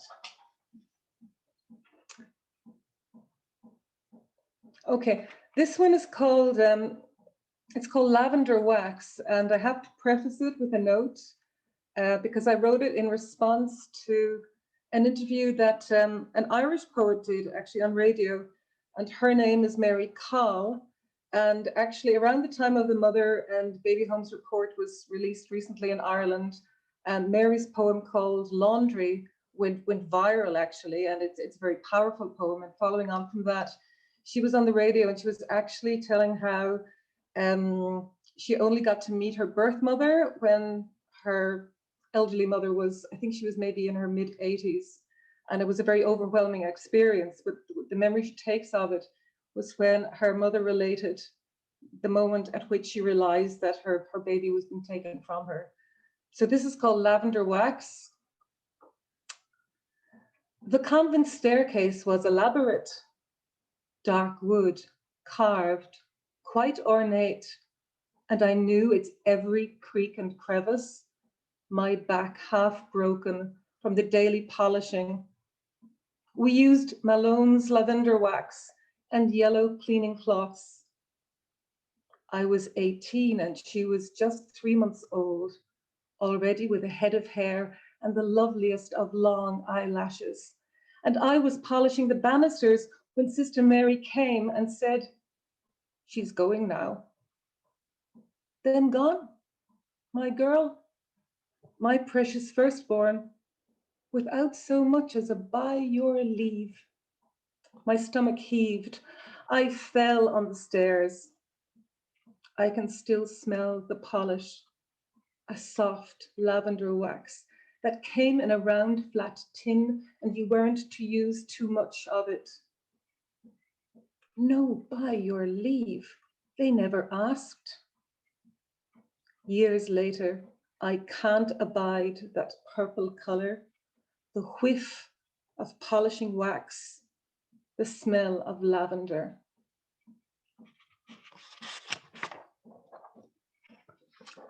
Okay, so that was poem number 2. All right, just give me one moment. Yeah, this particular poem is it's a celebratory poem to mark Lá Fhéile Bhríde. That's the Irish for the Feast of St. Bridget, that very powerful saint in Irish mythology, who is, of course, an icon for all feminists. So I like to think of it as being a kind of a rousing poem and indeed a celebratory one. So it's called Bridget's Mantle, or Lá Fhéile Bhríde. Finally February, a gossamer gloom enfolds the fields and dims the mid-noon light. But this day, most sacred in our calendar, gives a glimmer, a flicker of energy powered by a shadow memory that hovers and becomes a cloak of woven worsted, deepest blue, the brathog of Bridget, worn by she who so cannily outfoxed the livid lord, whose spurious offer of as much ground only as her cloak would cover was only ever meant with cruel, deliberate intent. But the brath, each thread in thrall to her command, thrown wide and aided by the snow of early spring, spread each thread of it and grew like magic lichen that knew the earth it sought and found, then wound around the oak-edged site that would provide best shelter for a church. And all knew her vision for it. It would become a place of kindness, giving, learning, love, compassion, the imparting of knowledge, the trust of instinct, truth, a place where women's worth and wisdom would be revered, all hallowed.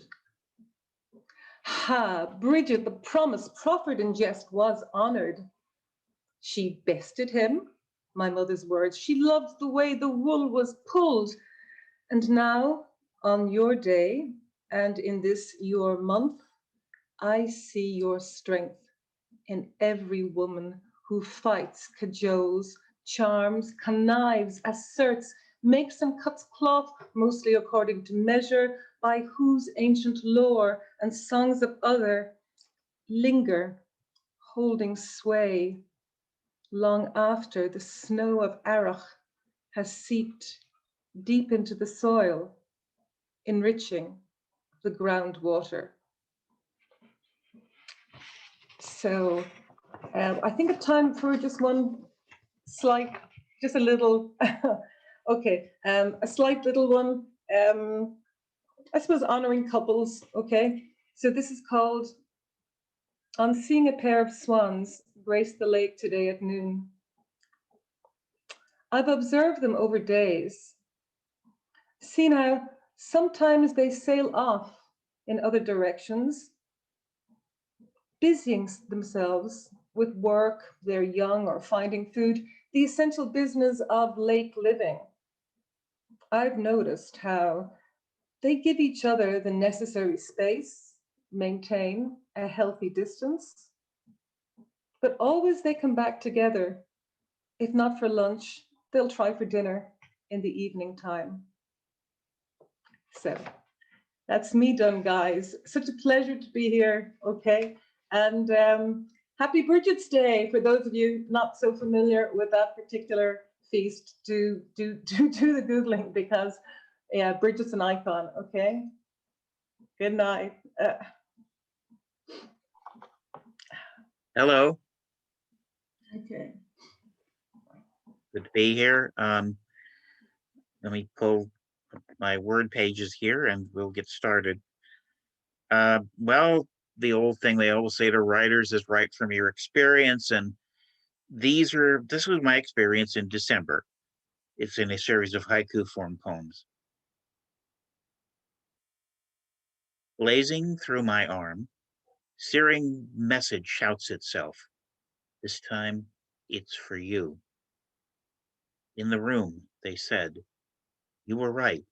That's what it was, is. You have got to stay. 3 more days of tests. Shave my chest, then open that which feeds my poems. Extra veins they found for the ones my choices had taken out of use. Later, as my eyes opened after what, though hours seemed to flash to me, something not the same, nothing ever quite could be. What then is the next? Second one, and this is going to be over, by the way, 2 short poems, and then there'll be a longer thing at the end. This is the second fairly short one, and this one I just wrote beforehand. It was kind of a meditation on cutting it close. In the last hours before this is read, it was written. That's how it is, how it was, how it had to be. The chronology runs itself a race. In the last hour before we were born, we were formed. That's how we are, what we were, who will be. The natality beats the deadline. In the last hour before what is done, it is thought. That's how you know, how you hear, how you teach the moment when it is yours. And this last one, this is longer. This is the beginning of this is the intro of a verse play I'm working on. It'll have verse form and some other forms. It's about the playwright. It's about the director and actor and best known singer and songwriter Victor Jara, who was the great singer of Chile. And it's the idea of a person coming back from a long time in the void, being summoned back and finding words when you've gone a long time with no words and a long time without being you. Something. Did I hear? Can I hear? So long in this place. Is this a place? And if so, what? And for how long? How many seconds, hours, days, months, decades? How long here, wherever here is? How long since my legs could dance, my arms could hold an object, a hollow shape, a vessel of sounds, as somehow, somewhere it was mine to do that. How far from the times in when my hands could be used, could feel other than the ache they endlessly feel in the darkness, in the nothing. Is this my voice? Are these words? How do I know them? What causes me now to speak? What reminds me how to speak? How do I know what any of these words mean in a place of no place, in this here that is not a here in any sense in which in any place ever was? How long have I been in the nothing of this place? How many measures of time beyond my counting, how many verses void of verse followed in endless sequence have gone past. Something calls me, someone calls me, someone in some place beyond the endless cold nullity, which has been all that was left of me since the times I see and cannot see, since the moment of what? Of when? Since the times when there was something I was part of, something more than the I that I was, something that was part of so much, so many what, so much what, so past what I retained, what I could know of, what I could see in the days when I was part of the times when the sounds, can I bring back the sounds? Can I know what they were, what made them, the object of sound, its voice, the voices of all things brought together from that called wood, which rises in its time from the nurturing layer beneath what had been my feet, in the time when I was where I was, rising from that, rising from what is below, from what I had to learn more words, more meanings of words, return now from where? To provide warmth, shelter from heat, from light. When light does harm, places in which some live. Silk, that word returns to, made from the casings in which one creature gaining wings flew off on its truth, shapes as absent of sound as wherever I have been, yet when coiled by devices formed in the mind, made by the hands of soul who could see what could be brought to birth, sheets of luminescence in one form, thin lengthy coils which, when stretched to full extension, arranged in a proper sequence, combined with other extensions of clear materials, in the hands of a woman, one close to me, one from which I emerged, one whom now somehow I see. Far past, I hear somewhere a room with a cross, boards fused in opposite directions, a figure's pain tied to the boards, the details of each agony, each indignity carved in the figure's symbol of comfort, of conquest, of love, of theft, of what was. Cylinders of wax lit at the top, light that is not still, is not solid, glints in and of the scented shadows, men in robes repeating phrases to one not there, yet they say there, the unseen hexagon of wood within which a small, still shape, flowers wrapped round to share the journey, hands placed together, of one once here, one who cried, laughed just for short years, just for months, just for days, just for hours. Now say the men in the robes, risen to forever, if anywhere at all, no money for a doctor for some, no money for food, no money for heat to warm the first days in most families. This shape in this box will not be the only shape in the only box for the only time too soon. And the voices of the woman voice of the woman rising in the lingering clouds of frankincense and myrrh lifts the weight for the moment, eases the soul ache, which will never fully depart, sings the souls of the ones who did not stay long at all in this place, where they would stay for days on days on days, past knowing. I should like to say that the imagery in the last part of that, which I don't know if I made it clear in introducing it, thank you. It was the image of Victor remembering as a child that his mother would play and sing at the funerals of children, which happened a lot. He was raised on a farm in Chile. And I'm working on that and trying to, it's like Victor is dead at the beginning of this because he was had a horrible death. He was beaten to death in the coup. They broke his hands because he played guitar. I've probably said too much on that now, but anyway, I wanted to just say that because I might have introduced that better. Thank you all.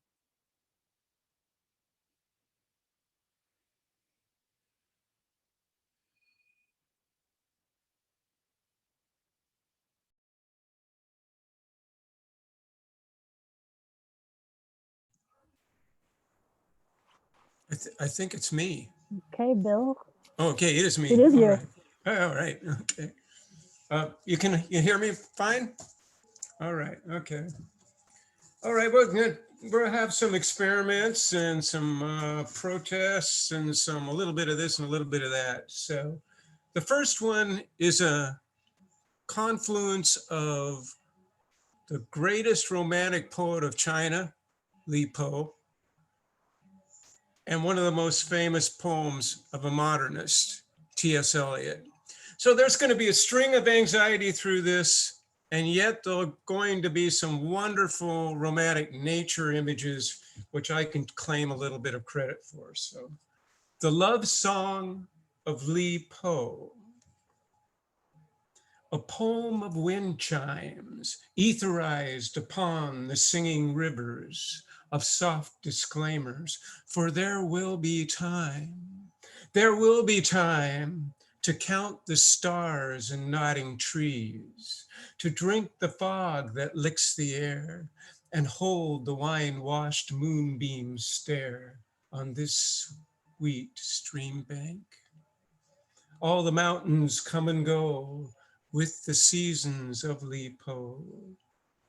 Not a time of overwhelming questions, indecision, revision, contrition, in the flower of the pale moon's vision, a time of overwhelming becoming. But how shall I presume to know them all?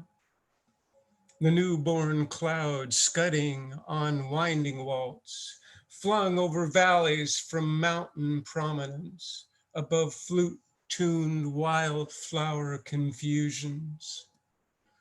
All reflections come and go in the secrets of Li Po. But would it have been worthwhile after all to drink the drama of life's river bend? Sleep on sweet mosses and then comprehend reflected mayflies in their afterthoughts. And yet this is not what I meant at all. When morning mists mold the drowsy myrtle in words nonverbal yet universal, beyond the flowing borders of heaven, will all the tidelands ebb and flow from the verses of Li Po. I do not think they will sing to me when mermaid wave tops comb back star sea shores with phosphor vapors and edgewater amours, aroused by moonlit shadowed destinies. There will be time to count the stars and sighing waves, ending before the tide finds itself home along this brilliant mirror. All the echoes come and go with the dreaming of Li Po.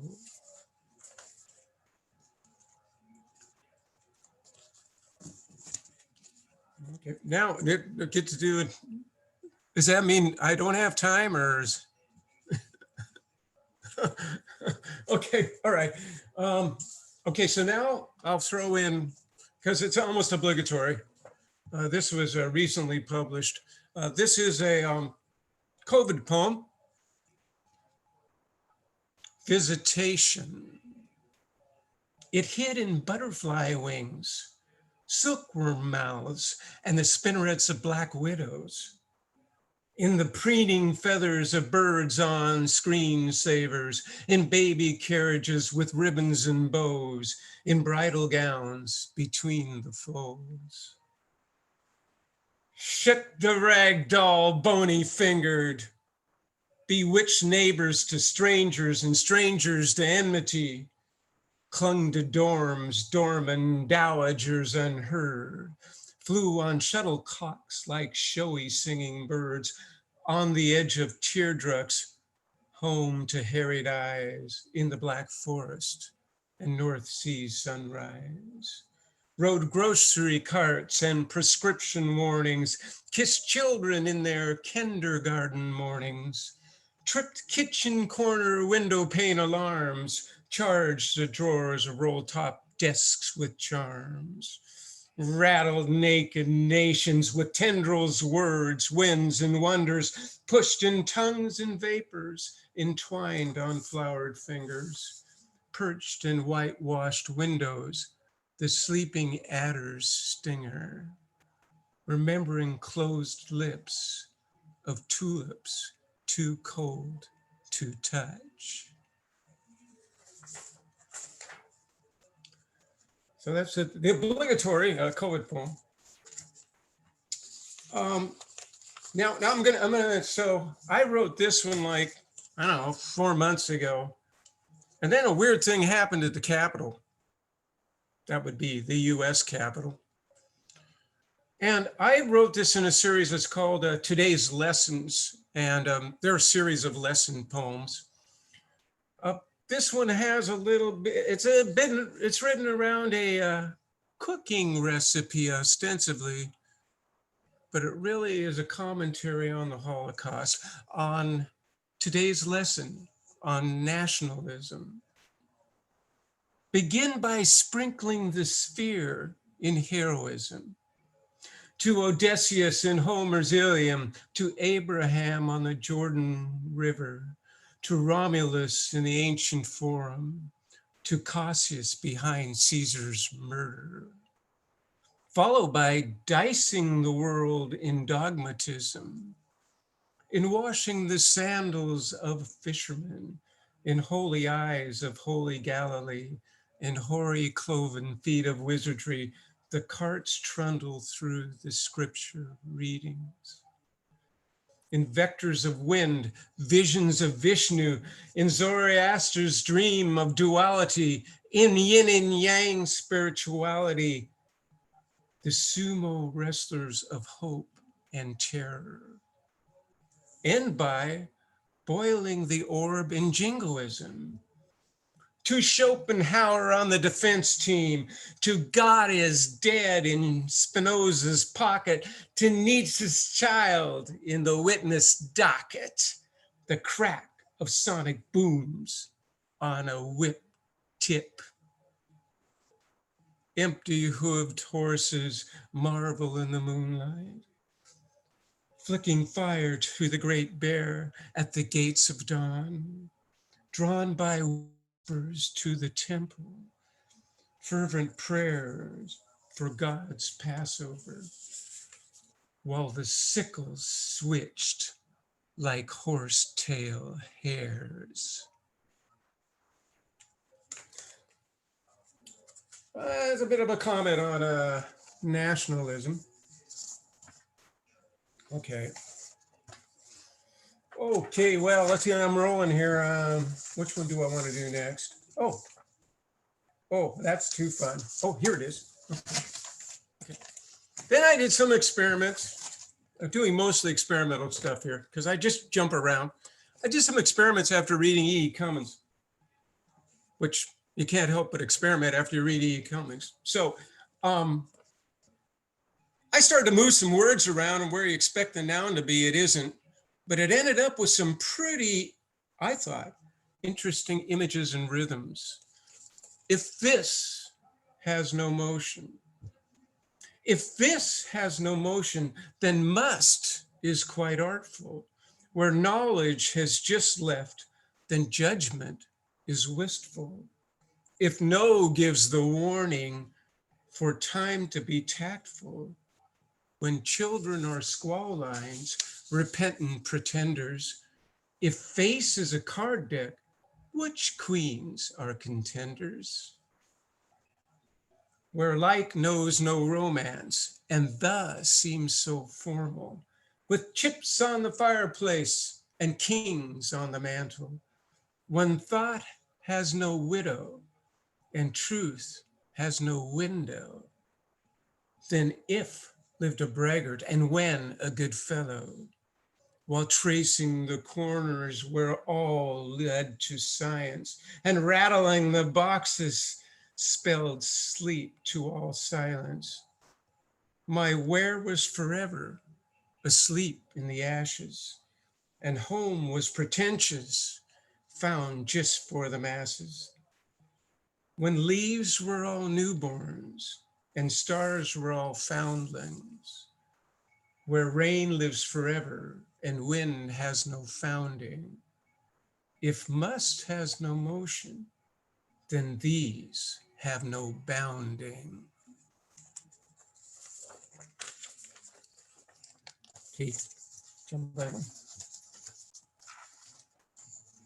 Do I still have some time to cause more trouble? One more, okay. Well, let's see here.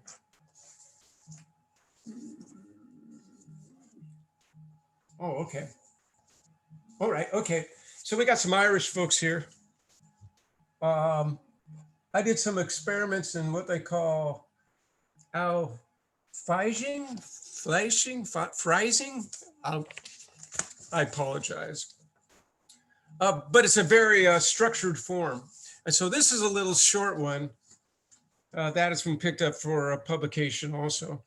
This is Einstein and Joyce in Ireland. A bit of a competition between two geniuses. In your mind, Einstein's walking with the attributes of thought. In your heart, Joyce is talking, existential tension taut.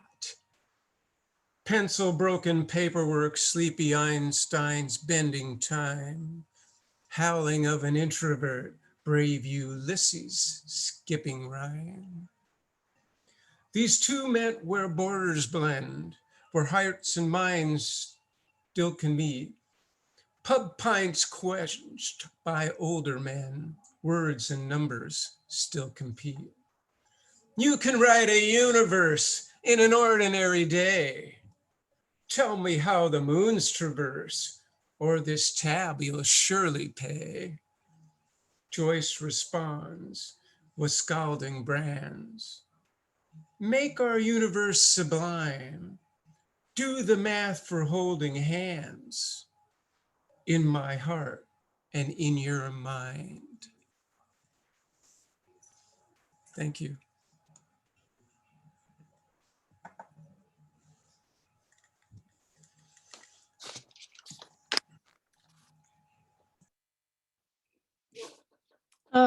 Can you hear me? This has been so grand. I've really loved listening to the amazing breadth of styles of poetry today. It's just really been something. I just have 3 poems, and this first one, I'm working on a series of poems about the revelations of midlife. And so this first poem is called Midway, and it begins with an epigraph from a Joni Mitchell song, that song about the midway. Excuse me, midway. And a voice calls out the numbers, and it sometimes mentions mine. From a block or 2 off, all you see are lights and flashes. Your pupils pin, you tilt your head so the good ear catches the high striker bell and organ grinder honk and whine. Your mouth already tastes like cotton candy. Closer now, you get a whiff of elephant shit and maybe a little what? Frying cheese, beer vomit. You slow down but can't stop moving toward those lights. Soon, you're smack in the middle of the midway. Hawkers on both sides lean out, call your name, tempt you with nostalgia. Win this ballerina doll, Care Bear, My Little Pony, unicorn. Step right up. You dig in a pocket, but you're broke. You cross the street and buy a corn dog. Look back wistfully at your old neighborhood. The dimming glow of streetlights fuzzy, prettier than you remember. You can't go back to those familiar shadows. Movement further down the street, a few booths past the tilt-a-whirl catches your eye. A woman bends over a cane, unwraps and gums up a funnel cake. Beyond here, past the lights and bells, past clowns on stilts, popping kettle corn, the rank pacing tigers, the grate and grind of a Ferris wheel, past toothless carnies, swayback ponies, the street disappears in pitch black. Nowhere to go for now. You pull a shawl close around your shoulders and slow to a shuffle, stranded on the midway.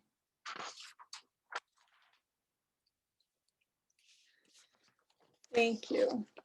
This next poem is a prose poem called No Space Between. It is possible for two objects to occupy the same space. For a butcher knife, let's say, with a carved walnut stalk, to lie in moldering leaves beneath the footpath of a mouse. For the mouse to leave a skittering blood trail of dots and dashes across the knife's broad blade. And for the mouse to be gone before you register its movement. Or for light from a crack in Venetian blinds to illuminate the rim of a deep open urn into which someone has poured the coarse, uneven ash that was once your dog or cat or grandfather. And for the light and dark to leave their imprint on your retina in the same microsecond before your brain senses the perfect paradox and you, in joy and sorrow, begin to weep. Or for a man to be pulled constantly inward so tightly, so silently, that the core of him is gathered into a solid ball, at once contracting and radiant.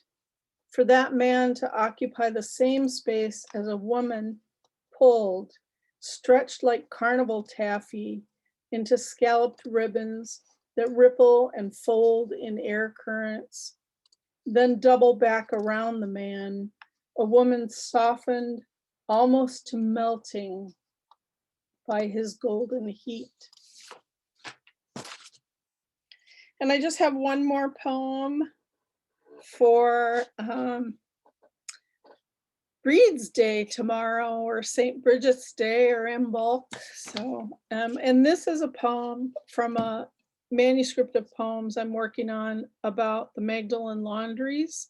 And this is in the voice of a girl stuck in the laundry, imprisoned in the laundry. Let's call it what it is, I guess. This is called St. Bridget's Oak. 3 short hallways and a brick wall encircle an old oak, St. Bridget's tree in a courtyard. Only these 9 windows, this glass fishbowl, are clear, not the pebbled glass that everywhere else keeps us safe from the untainted world. 3 doors lead out to the garden. They are always locked, though we see sisters out there sometimes, alone or in 2s or 3s, pruning roses, kneeling beneath the tree, or Bibles open on the iron bench. I want to run my fingers over that cold, snaked iron. I want to pocket acorns, those tiny hatted gents. I want to press my face into the damp leaves, beg Bridget to drive out my demons, like the one who whispers just now, "It will be dark soon. You know where Sister Timothy keeps her keys." Thank you. Thank you all. Wow, thank you so much, Marcella. And thank you to all our readers. As you mentioned, what an incredible array of voices and stories and poetry we heard today. Like, just the range of it was extraordinary, truly extraordinary. And I remember today, this reading was a little longer than we've been doing them normally, and it reminded me of those days, the first months that we were doing the really long, epic 3-hour readings, and I was getting just a tad nostalgic for those, but remembering kind of what happens when we stretch the reading out long as opposed to the compactness. So I appreciate everyone practicing your deep listening today, and the time. Well, we heard from such a great, I just give the first names of our poets today: Amit and Kate and Shaswata and Larry and Bill Nevins, Ron, Marian, Ken, Bill Fay, and Marcella. You all have been listening today and watching Cultivating Voices live poetry here on Facebook. And some of you, of course, will now be watching the recording. We appreciate all of you, whether you're live or after live. Well, I want to remind you to join us next Sunday for our first new book showcase of February. We're going to be featuring the new books of 4 wonderful poets: Tamara J. Madison, Mike Jerkovic, Irish Gersh, and Carla Cherry will be reading from her book that I just happened to get in the mail, Stardust and Skin. And 2 weeks from today, join us for our special February event, maybe our biggest event of the year, who knows, on Valentine's Day, Sunday, February 14th.